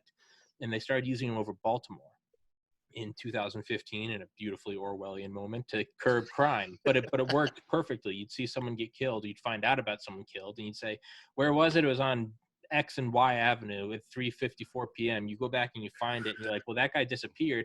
But then you just rewind it, and you see exactly his house, and you go there, and there he is, and he has the murder weapon.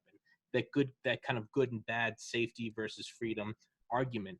And they said it was just starting in Baltimore in 2015, and then I believe they wanted to try to use it in Oakland. Well, knowing the government, right? That just means that, okay, so now it's everywhere, right? Let's call it what it is now. If you can wiretap one person, you're wiretapping everyone. Like, we can argue about it and pretend it's not happening. Do you think those are everywhere? And point being is, even though I'm admittedly more right, pro-Trump, and you're admittedly more left, pro-Biden, can this whole thing be put to rest? I was thinking, I've been trying to get in touch with the author. Are these things over cities? And can Trump's claim that ballots showed up, can that just be negated with a video? Well, let me tell you another one. We have a city in Louisiana that has initiated a trial of people signing up their Ring doorbell cameras to be constantly monitored by the police. So that even if you're not cool with this and you don't let it, your neighbor's camera that might be pointed at your house, they might have it being monitored. And so then the authorities see every time you come and go. Yeah. They see it. Yeah. I think that is a genie that's out of the bottle. It is.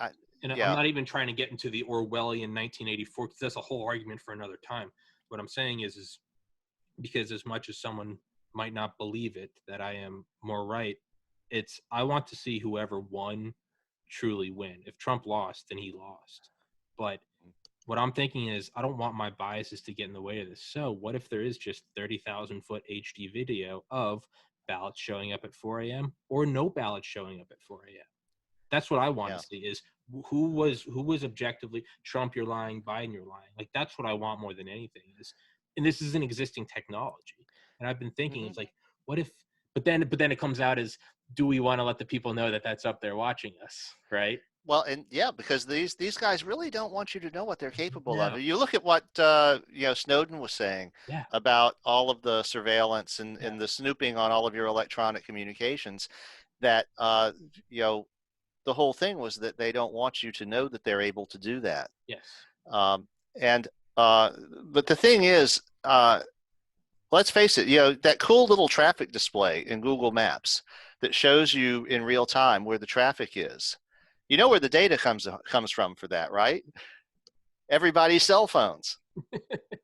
When you accept the app, one of the things that it lets you do is you're sharing your location data. So as you're driving around, your phone is sending your location to Google, and it knows if you are on this highway and standing still because your phone has an accelerometer, then it knows that that's a traffic jam. And that's where the data comes for the traffic view in Google Maps. And most people don't know that. And if they do, when you tell people that, you can see they're going brain exploding animation, just like, wait, what? No, that's illegal. All right. Well, it's also a war crime to vaporize men, women, and children. But we were like, Curtis LeMay was like, "Yo, fucking send them in," right? Well, they have a fig leaf because they say they anonymize the data. Oh well. And of course, who doesn't trust Google, right? Yeah. Well, I mean, if they said that, well, I take everything back. Welcome into my heart, big brother. The party's final order, right? But that's what I was thinking is, but then you got to think, now we really go in tinfoil hat, but those that have the power to do that, is that indeed an embedded deep state that isn't affected by the woes of the left and the right? And it's probably like, fucking no, this is that's not the left or the right. That's power. They don't give a fuck. They don't. So they're just like, they don't care. They may be looking at it and me going, it was stolen, or they may be looking at it and going, it wasn't stolen at all. Either way, they're just like, I don't give a fuck. We don't need left or right. We are the shadow behind the shadow. Yeah, we just need to know who is putting their finger on the scale so we can make sure that ours is the finger that makes the scale do what we want. Yes. And if anything, you bring them in afterwards and go, hey, we know you did this. We don't care. Nice move. As a psychopath myself, I recognize game, right? Game recognizes game, but, you're playing with the big boys now. And if you do this, as Bill Hicks said, here's a video of an angle of the JFK assassination that looks an awful. And actually, you're doing that tongue in cheek, but if you think about it, that is almost exactly the situation that exists right now with Microsoft, Facebook, Google, and the government. Yeah. The government is like, you guys need to, you need to get with our program. Yeah. Or we're going to mess up your shit in a bad way, and we can do that because you have the technology, but we have the atomic bombs. Yeah, exactly. It comes back to Operation Paperclip. Hey, man, what you guys did at Nordhausen using Jewish slaves and gypsies and homosexuals to build rocket parts, that's terrible. But you did manage to stabilize that liquid-fueled rocket. So here's a nice little citizenship to the United States. Here is the glass box at Nuremberg. And we won't be using slave labor to do it, but we would really love for you to show us how you accomplish this. How you accomplish it. Fuck it. We'll give you a lapel, stand with Kennedy. We'll just, hey, let bygones be bygones. We all get drunk and exterminate 6 million people. Like, who am I going to be to judge, right? It's kind of like I'm laughing, but it's that. That's true. But that's true. That's almost literally what happened. That's exactly what it's like. That Onion video where it's the Taliban leader talking with a conspiracy theorist, and the conspiracy theorist is going, the towers weren't brought down by the Taliban. They were brought down by Dick Cheney and his oil cronies so we can go to the Middle East. And the Taliban guy is going, you have no idea how long we practiced this for. And I take great insult that you're taking this away from me. And he's like, imagine if you worked on something very hard and you pulled it off and someone said, that wasn't you, that was Dick Cheney. That hurts. That hurts. But he goes, and then the conspiracy theorist goes, you know what? No, it was Cheney and his cronies because those evil psychopaths will do anything for money. The Taliban guy goes, look, the Bush administration is a den of jackals, and that's what I respect. But he goes, we can see eye to eye on that. They're a den of jackals, and you know what? I respect it. But that's kind of what I'm thinking. It's just like, it's psychopath, right? Okay, you rigged the election. I got it. I like it. But now you're in my court, kind of thing, right? Yeah. Well, I mean, if you have to look at like Facebook was started as a forum for rating girls for their looks. Yeah. I mean, the most misogynistic thing ever. And now it's become what it is. But and again, it was the whole reason that I don't have a presence on Facebook. I think I told you about it at one point. Yeah, it was like, wait, they made a record of the fact that I logged in. It's like, yeah, man, they make records of everything. They record everything you read, everything you look at. Screw that. Oh, fine, they're not evil. They said they're not. Well, that's Google, but yeah. But let's talk about these computers that I just bought for my dad and me have a mechanical shutter that blocks the camera.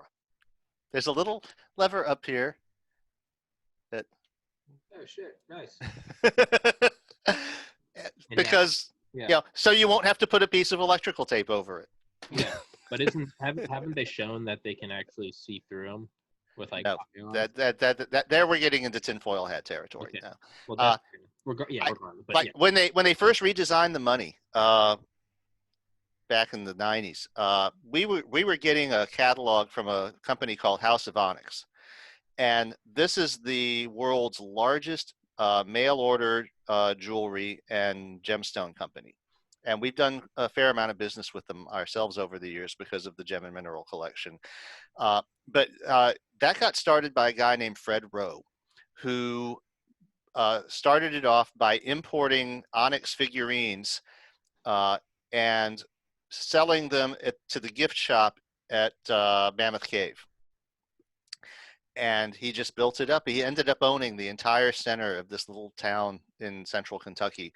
And we actually went up for the open house one year and visited it. It's just, he had this incredibly awesome inventory of, he had a whole room full of meteorites. I mean, it just, a baller. I mean, it was unreal. But he had this catalog that he published 4 times a year. And in addition to the products and stuff, he would have these rants.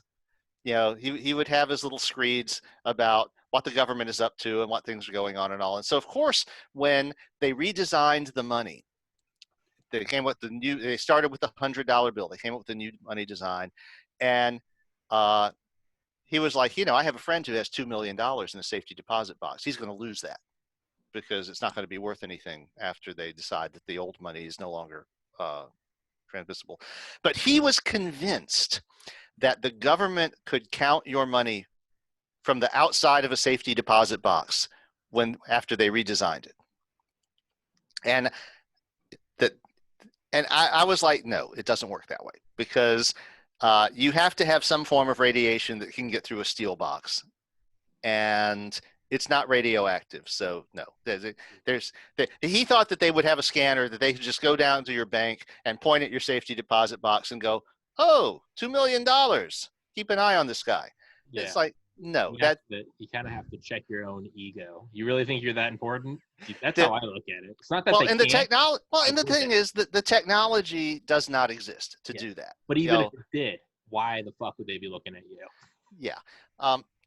But the thing is, you do have to look at the technology that does exist. Yeah. And big data and pervasive cameras everywhere are a thing that exists. Yeah. That's one of the things I'm hoping. I think we get our next episode of the series next on the 10th, maybe. Yeah. But there was 2 episodes of this cool looking Fox science fiction series called Next, which is lowercase n-e, uppercase x, lowercase t. And Next is an artificial intelligence that was designed to be human equivalent, AGI, artificial general intelligence. And the guy who had started the project had shut it down and quit because he realized it would be a bad idea. But after he left the company, they restarted it and they built this thing. And of course, the whole thing is that it's gotten out and it's running around, but it has access to all of the security cameras and all of the video and all of the big data.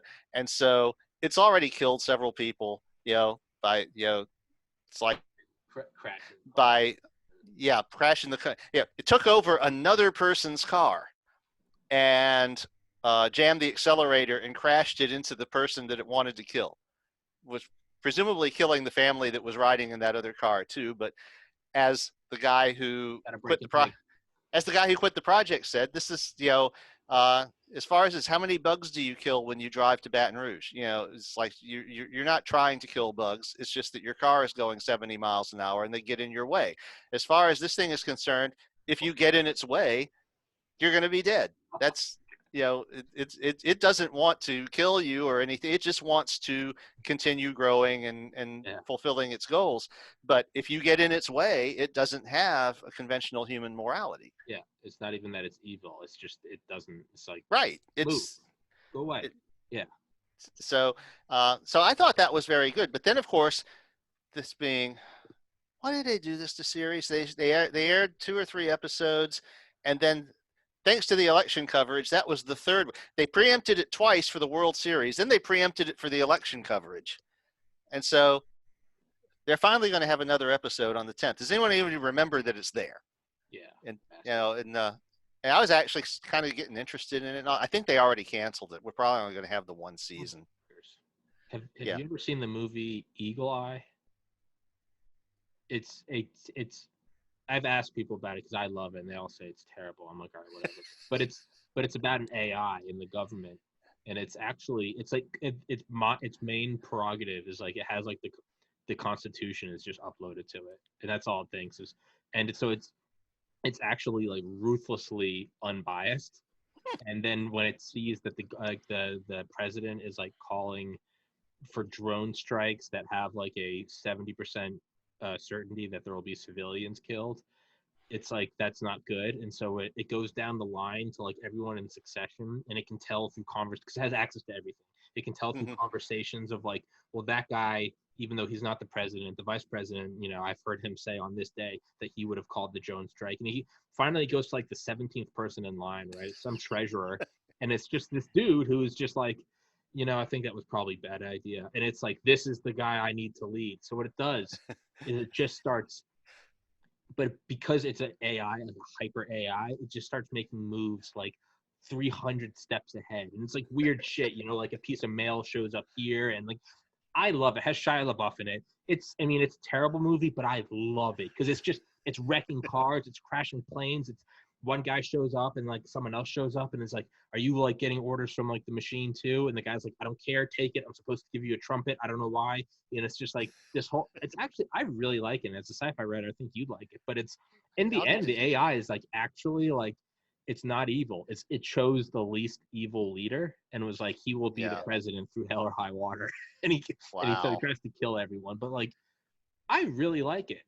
It's actually, it's like you uploaded the Constitution and it's like, now we have to follow it. But it truly is like the check to end all balances, or like it's. Well, you'd like it. Have you ever seen the movie Dave? No.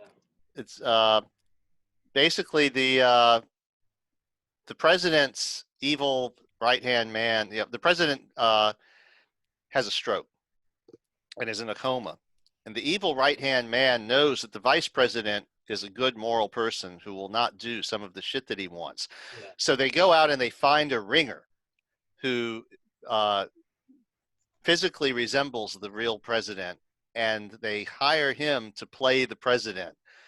But he's actually also a pretty decent guy. And Sigourney Weaver plays the first lady. This is a fairly old movie. It was from the 80s. And so it's some of the film techniques and all are a little bit dated, but it was a really fun movie. It was really good. But there's a sequence where Sigourney Weaver hates his guts. The first lady hates the president. and they're about to do something. They're going to like gut funding for some children's special ed thing or something.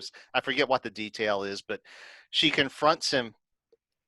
It's a hilarious scene because this is the imposter. Dave is taking a shower, and she barges in on him, opens the door, and starts ripping him a new one. And of course, he's naked in the shower. We can't see him; he's off screen and all. And we're wondering, it's like, is she going to notice that this isn't her husband? Yeah. And he's so affected by it, he goes into the meeting and starts thinking of these little creative ways to skim a little money from this part of the budget and that part of the budget and all to save the program. And they end up they ended up saving the program. And in the next scene, the evil right-hand man is going, I'm going to kill him. I'm going to kill him. He can't do this. And his assistant is going, you can't kill him, dude. You know, he's the president. He's not the president. He's an ordinary person. We kill ordinary people all the time. All right. That sounds kind of good. That sounds good. It was. You would probably like it a lot. All right. I think title of the movie is Dave. D-A-V-E. I'll write it down. And the one you're recommending me is what? Evil Eye, you said? Eagle Eye. Eagle Eyes. Yeah, it's like a short movie. It's like an hour and a half. Eagle Eye, like a bald eagle. Eagle Eye. And I'll have to look that up. It reminds me of Mopey. I'm realizing as I was telling it to you, the same like intricacy. For everyone listening, Mopey, Metamorphosis of Prime Intellect, Roger's book. It reminds me of Mopey. It does, in terms of just like this is how it would play out. If it happened, if this insane premise happened, this is how it would play out. You would really like it. Yeah. Well, and that's the thing now. We have a model for that. You know, because we've had a few stories about the AI. I mean, of course, we had Skynet and the Terminator. Yeah. But really, the granddaddy of them all was the Forbin project, which was made, I want to say, in 1974.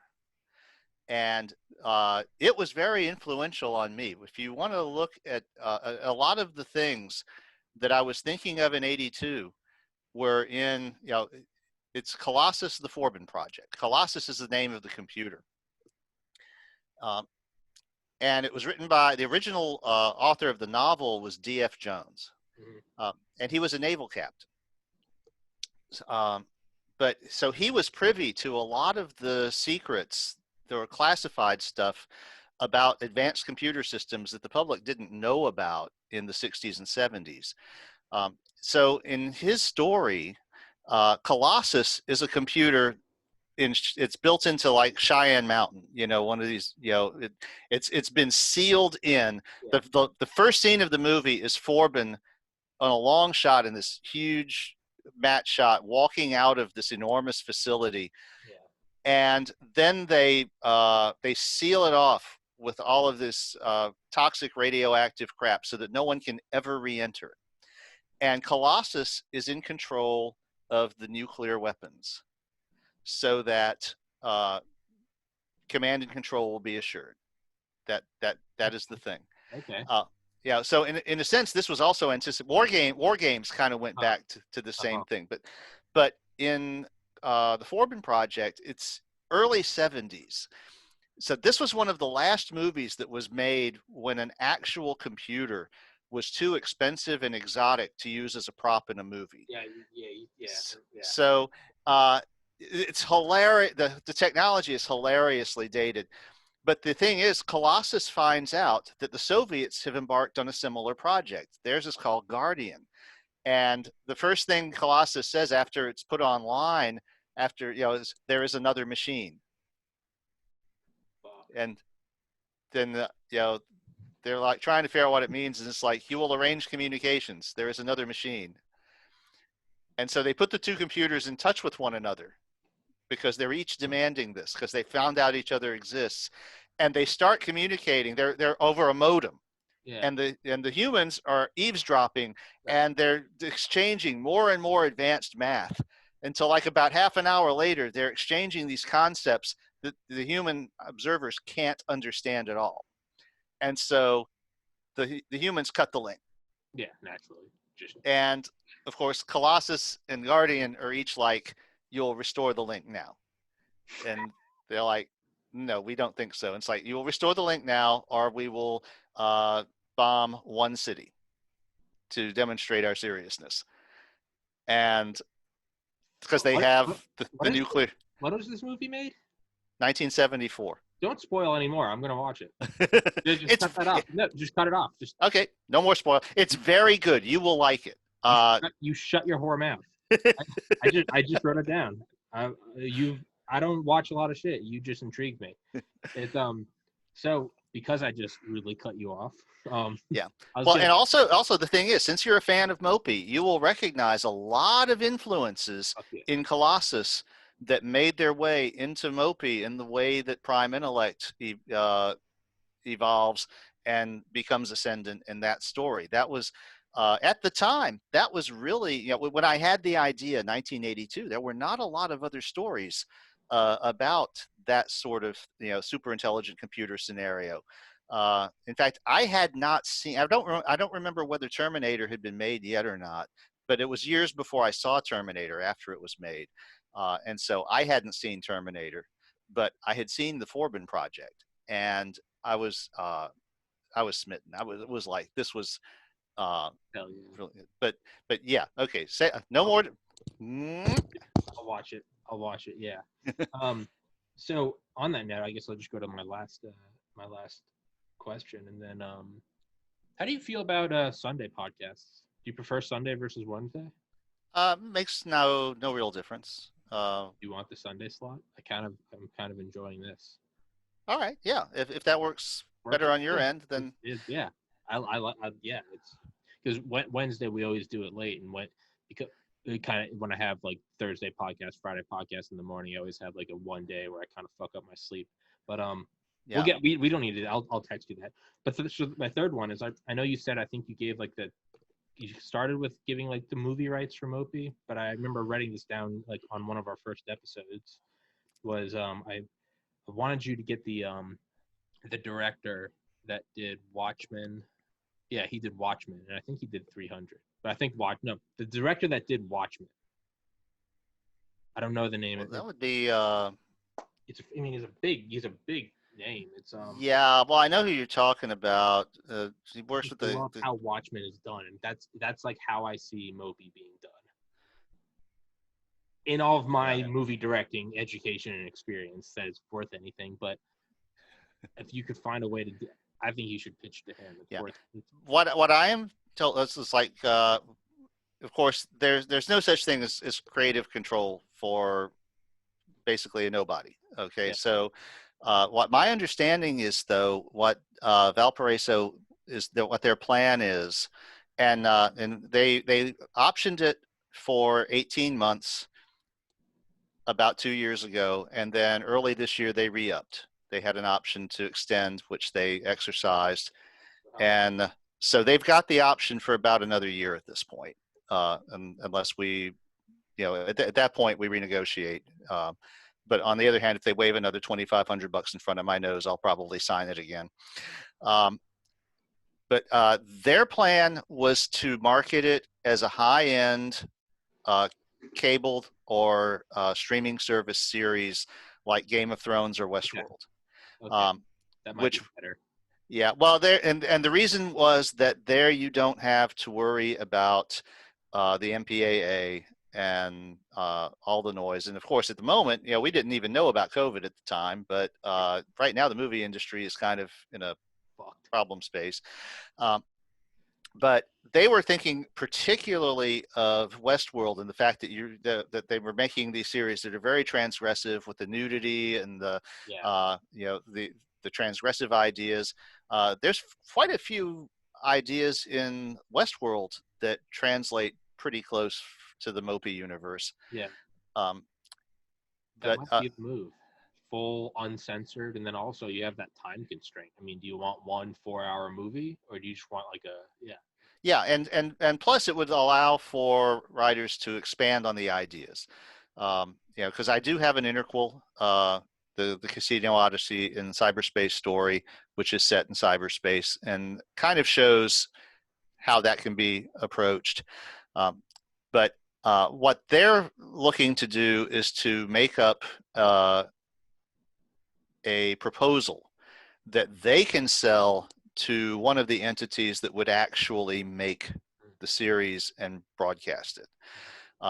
So they're trying to put together, some promotional stuff, and I know that every once in a while they call me and say, well, we want to have a talk sometime. It hasn't quite happened. But it was interesting because it worked out that they sent me the request, like I said, about 2 years ago. And I was like, sure, you want to pay me for this? Then, I'm not going to say no to that. And they're in Beverly Hills. Well, it turned out right around that time that I ended up doing a very complicated job for the Santa Monica Waterworks. And the hotel that I stayed in on Santa Monica Boulevard was 7 miles from their office in Beverly Hills. So we were talking about having to get shit notarized and put in the mail and couriered and all this. And I was like, I'm going to actually be in Los Angeles on these dates. If you want, I can just drive over to your office and we can sign the papers. Yeah. And that's what I did. So it's like, the sentence you did not think you would ever end up saying. And so on Wednesday, I drove to Beverly Hills to sign the paperwork to option my novel. Yeah, the movie. So, Roger, what are you doing? Sorry, babe, I'm in Beverly Hills, about to sign something with these Hollywood execs. You know how they are, right? I'll catch the flight home. Yeah. And it was interesting because so we had an hour scheduled for our meeting, but they had about 8 people, and I showed up, introduced myself and everything, and this is room full of people who were very familiar with my story and asking really good questions about how I would approach different things and what I thought. And I was like, for all, I've never actually randomly encountered a person in real life who knew who I was because of that story. It's just, everyone who has found me through the internet, where you can search and all. So I've never actually randomly run into a person for a completely unrelated reason. And it turned out, oh, Prime Intellect. Yes, I read that story. But that was interesting. But like, that's their plan. I've had all kinds of interesting suggestions. Like I've had a couple of people say it would be really cool if the contemporary scenes were live action, but the cyberspace scenes were anime. Mm-hmm. Because actually it's kind of an animated universe anyway, right? Yeah, it's true. Yeah. And plus that would make the transgressive shit a little easier to swallow because you're doing it in animation. Yeah. But I don't know what's going to happen, if anything. Everyone has warned me that, when if you sell these options, it's beer money, but they hardly ever get exercised. Now, I know that these guys do seem to be serious about it, but they are also trying to market it to other forces. And right now the economy is not in a good way for those forces. So we'll just have to see. I was going to say, and we found out where all those book sales were from, right? Because apparently a guest on Lex Friedman, who I only just started. Gia Hot. Yeah, I only just started loosely watching Lex Friedman in like the last couple months. But apparently, someone emailed or someone commented. They're like, "Hey, did you know like Roger was mentioned on the Lex Friedman podcast?" And I was like, "What the fuck?" And apparently you were. And of course, I was aware of George from the early days because I'd hang out in those channels where the fact that he hacked the PlayStation was news. Yeah. And a few years ago, he sent me $50 as a tip and a note that said, "Thanks for your novel. It was really influential. It's one of the things that inspired me to become a hacker and learn how the world worked." And I was like, okay, that's cool. One of the, but yeah, when I saw that it was George Hotz, I was like, oh yeah. And did you actually see the scene in the podcast? No, the guy didn't time link me. But I remember I sent it to you, and you said that's some grade A detective work. And I've been meaning to say that wasn't my detective work. That was someone that watches this podcast commented, and then I saw the comment. They sent me an email, and we're like, well, I found George's podcast with him, and went pecking around, and I found it's toward the end. Okay. I think I may have sent you the timestamp when he goes through, when Vindman asks him, what are the 3 books that influenced you the most? And one of them is Atlas Shrugged. They got some amusement value out of that. Then he mentioned Permutation City, and then he actually rattled off 4, and the 4th was Metamorphosis of Prime Intellect. And they put the cover of the book on the screen. You know, it's like, yeah. So, yeah, that's all you need. It's kind of like hold on, I'll be right back. You know, it's like, little did they know that was the most important sentence ever uttered in human history, right? That's what it is. It's like, what's that book? Metamorphosis of Prime Intellect. Put it on the screen. And it's like, and little did they know that set off Roger's career to the wealthiest filmmaker of all time. You gotta dream big, man. Fuck you. That's why I reached out to you. It was 5 years after I read it. I was like, this is still my favorite book. I'm gonna find this guy. Yeah. Well, it astonishes me that you got to remember, I put it online in 2003, I think, and I've got, you know, I do no promotion. Mm-hmm. I'm the world's lousiest publicist. I just, you know, it's everything that it's done has been word of mouth. Yeah. But it won't die. It just keeps rolling along and gathering new fans, and old ones find me, and you know, you know, there's a nice constant trickle of sales, which brings in a little extra money. Sure. But it's humbling, the amount of attention that it's gotten and the general good reception. Because when I put it online, I was like a little worried about how it would be received. Yeah. And I can almost literally count the number of negative reactions I got in email on my fingers. Yeah. I have literally thousands of emails from people, and it's all things like, this is a wonderful book, this is the best book I've ever read, this book changed my life, I picked my career because of this book. And I'm like, what? I mean, it is I always say that it is my favorite book. I love it. To me, it explores exactly what it would be, and there's no punches held. It's like it would go to, if there was no not going to spoil it, so whatever, but you know, for everyone listening, go grab it. Well, I think the reason that it works goes back to the day in 1994 when I woke up with this vision, and I sat down in front of the computer at this very desk where I am now, and I turned the computer on. I was like, I need to write this down. And I literally asked myself, do I just record what I saw, or do I try to make this more like palatable so it can be published? And I consciously decided, no, I'm going to just write down what I saw. If I need to bowdlerize it, I can always do that later. But no, I need to record what I saw. Yeah. And that was the correct decision. Fucking right it was. Fucking right it was, dude. It's gonna, and I know you don't do any promotion, because I don't even know how I found it. Like, I can look back into, like, because actually I first read it in a room just over there. Like, you can't see it, like 15 feet from me. It was around like September 2016. I don't even know how. I remember just like it being on like the iPad and me looking at it, and like, but I don't even remember where I found it. And it's weird. It's just like, I don't know. It just kind of came into my existence. In my memory, it just appeared, and it was part of my memory. Do you think, let's go fucking really deep, this is a real life AI moving around this vessel, and right now I'm just a host, and it's like sucking it out of me? They found a bigger one, Lex Friedman. Soon it's going to go to Rogan. Then it's going to turn into a movie. It's going to inspire some creators, and then it's going to manifest in the real world and take over the fucking world.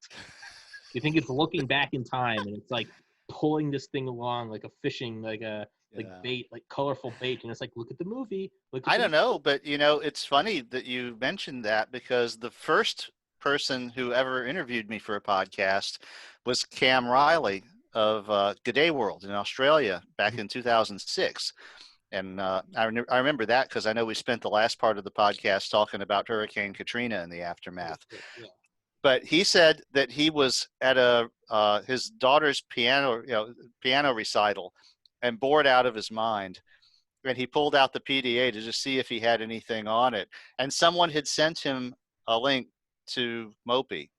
And so he said, oh, this looks like it might be interesting. And he said, while he's listening to the daughter piano thing, he's reading this and going, oh my God.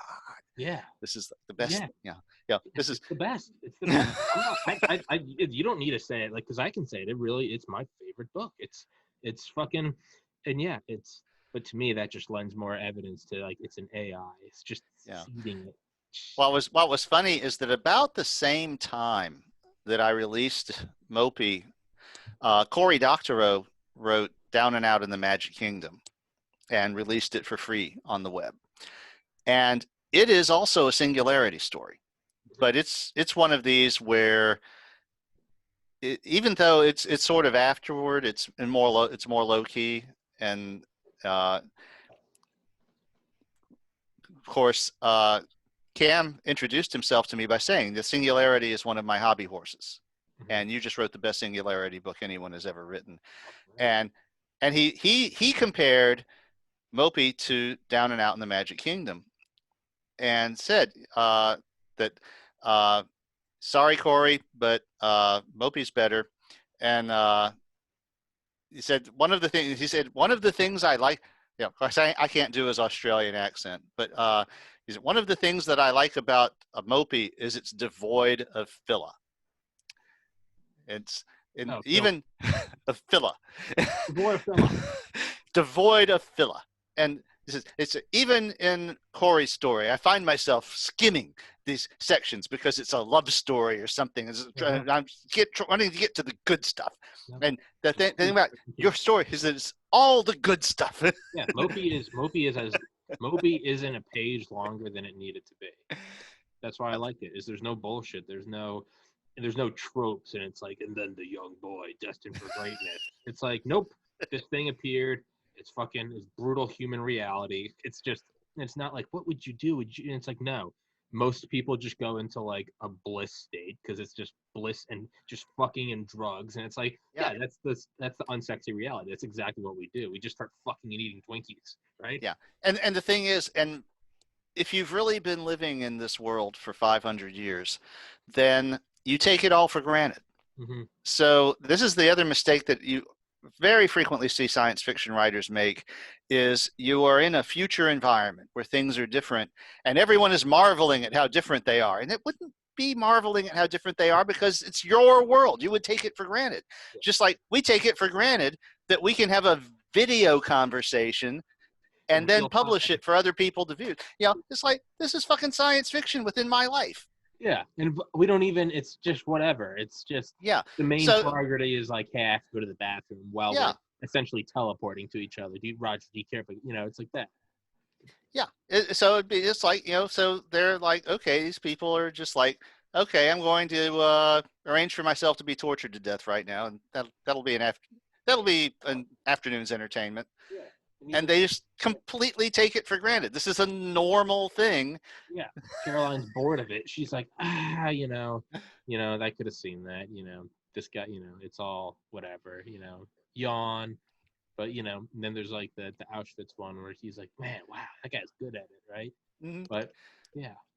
And the thing about Palmer, the Nazi guy, is that Carolyn is kind of, okay, he's okay, It's like, but compared to the first guy who was like the kid, she was like amateur hour.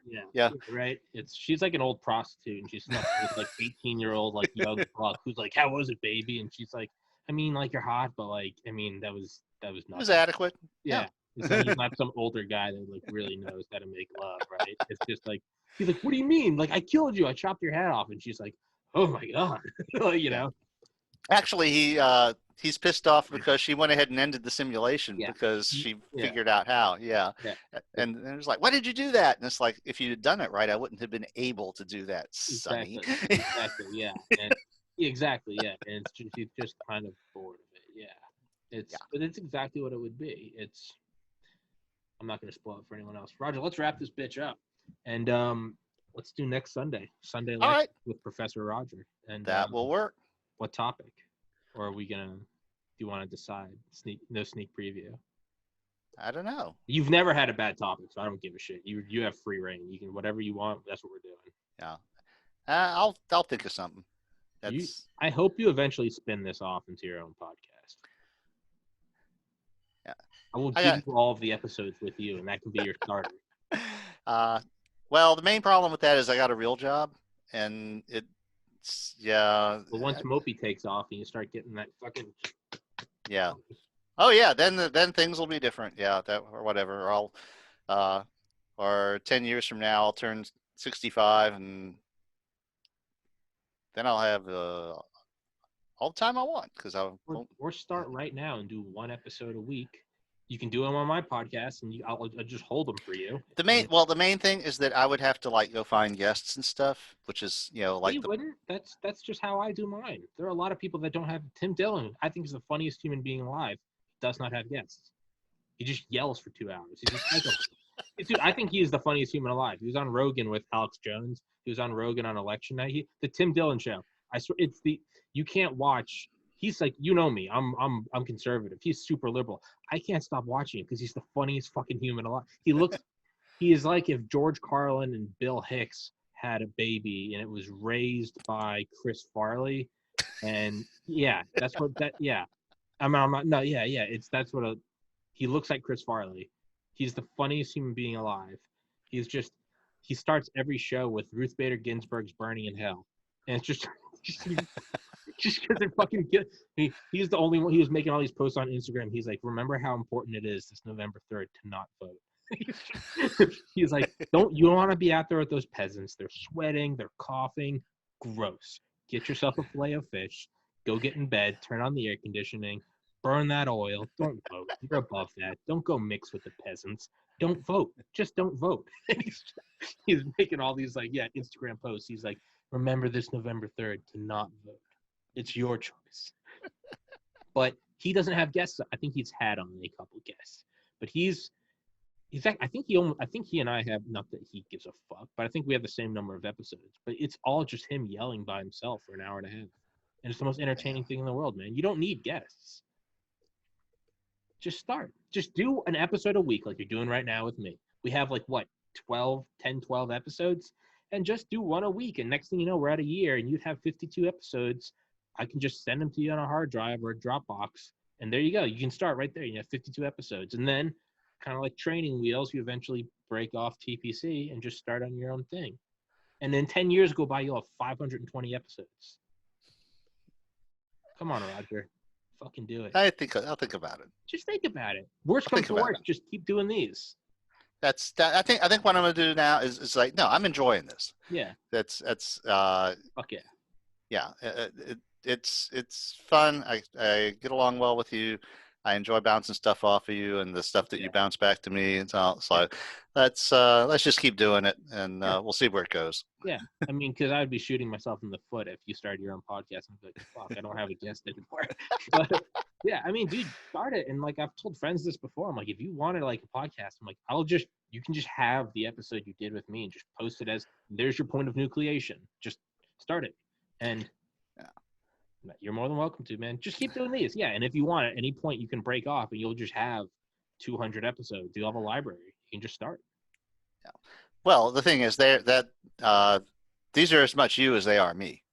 But what I'm saying is it's a point of nucleation. It's just to start. Yeah.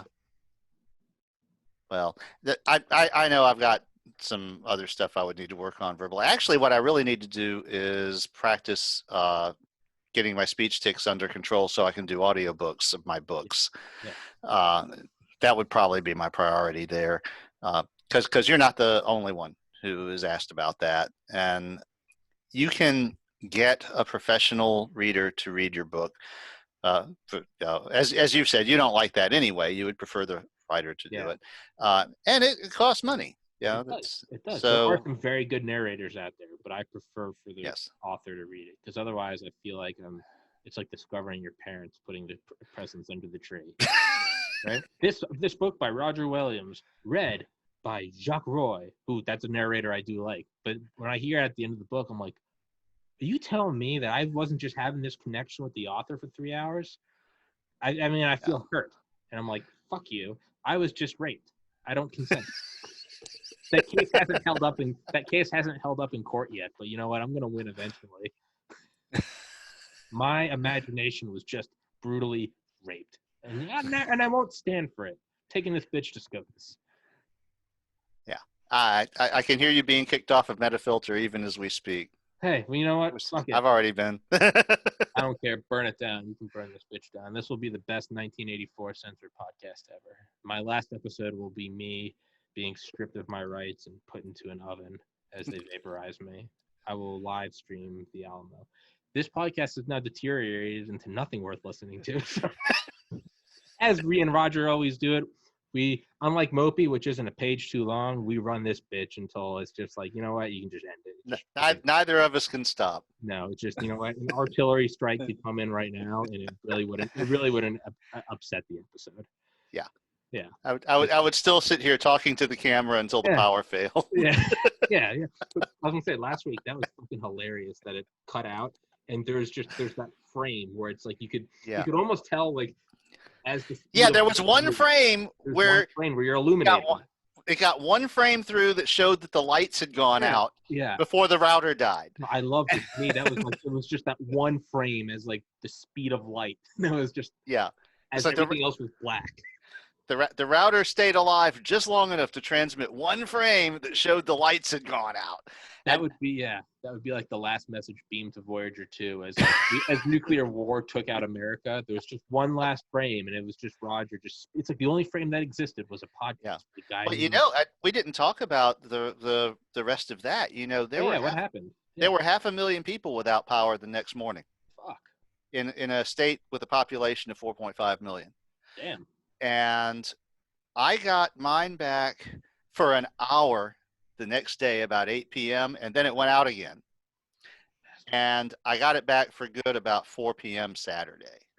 But we have people who still don't have power right now as we're doing this. There's probably about between 10 and 20,000. I know it knocked down a couple of major transmission lines to Grand Isle. So the town of Grand Isle has no power and probably won't for some time. Well, you know what, Roger? Sounds an awful fucking lot like they need a fire bow. Sucks to suck. But yeah. So anyway, it was. I had the electricity back within a couple of days, but I know people personally who didn't get it back. And let's put it this way, if we had done this on Wednesday, there would have still been about 50,000 people without power in Louisiana because of this storm. It was 1 mile an hour below Category 4. And it was a small, fast-moving, compact storm, though. It was all over and done with in a few hours. So it came through. I think I told you it had started raining hard about half an hour before the podcast, before we started recording. And after the power failed, within another couple hours, it was all over. Storm was gone. Clouds were clearing. You could see stars in the sky. Of course, no one had any electricity, but it was. What if power went out during the election? I was just saying that would be a shit show, but now I'm thinking like we are in a shit show right now. I don't know why I need to throw on. There were polling places in Louisiana that had to bring in generators because they didn't have power still. Should have firebow. I don't care. Fucking if you're gonna leave Africa, you fucking best be strapped with your firebow. That's just on you. You should have a break in case of emergency. Firebow. Frankly, I don't have any sympathy. I mean, I feel for them, but you know what? Those who suffer remember. So, they're going to learn. I'm the first pussy that would be crying if the AC went off and it got. I can tell you don't live where there are hurricanes. One thing that was nice is usually after the hurricane passes, it's 90 degrees and the humidity is 100% because that's the weather that spawns hurricanes. But after this thing passed, it was a cold front that pushed it past. And so it was like 70 degrees and it was, temperate. It was really pleasant to be outside, which never happens after a hurricane. Normally, they always tell you if you stay for the hurricane, the power's going to go out, and then you're going to sweat your balls off because it's going to be 90 degrees, it's going to be 100% humidity, and you're not going to have air conditioning. Well, if this thing passed, it was like, fuck staying in the house. I'm going to go outside. It was beautiful. You know what it is? It's an abusive relationship. It just beat the shit out of you, and then it threw you some cab money. And it's like, clean yourself up. Go outside. Look how beautiful it is. You're like, it's beautiful. And you're like, yeah, I'll be here next week to fuck up your house again. Yeah, well, you got to look at the abusive boyfriend that you have. We have hurricanes. Other people have earthquakes and tornadoes, and honestly, having known some people who live in tornado country, I would much rather deal with the hurricane. Yeah.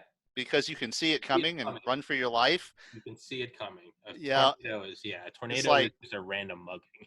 Yeah, a tornado is a random mugging. An earthquake is a random mugging. Hurricane is the mafia collecting, right? Yeah, it's like, you know, they're coming. They're coming. Have it ready. Just have it ready. You'll get by it. You always do. Yeah. Just make sure you have your payment. Yeah, a tornado is more like a fucking crazy guy out of a mental asylum, high on bath salts, and he just beats you to death with a machete. Yeah, just and he just doesn't even take your money. That's what a tornado is. Yeah. Well, again, just the value of this podcast dropping off exponentially. So we're gonna call that the Tommy Roger theorem. It's gonna be like, if there's a theorem known that as a podcast goes past a certain point, the content will just drop off dramatically. Maybe we could map it with actual like viewership. I could see who drops off, and it's like around the 2.5 hour mark. Roger and Tommy are just shown it could become a whole theorem. I don't know if we have the statistics on that though. In time. And YouTube should be able. YouTube records everything, don't they? They should be able to tell how much of it people watch. I can literally go in and I could tell you when everyone starts to stop watching. Oh, it's crazy. Yeah, it's creepy. You can go in and you can see like how many no, I'm not kidding. You can see how many like 37 to 41-year-old males in New Zealand stopped watching at hour 3 on their mobile device. They know everything. That's the shit they give me for free just because I have a channel. They know. Damn. They have it all. They have it all. They've been hanging out with Facebook too long. They have, those bastards. Well, you know what? The moral of the story is have a fire bow. That's all you need. Fire bow 2024. I provide the basics. Fire bow 2024. Well, Roger, let's wrap this bitch up. And everybody listening, check out Roger's book, Metamorphosis of Prime Intellect, in the description in the top comment, as well as his other works at localroger.com. That's all I got, Roger. Till next Sunday.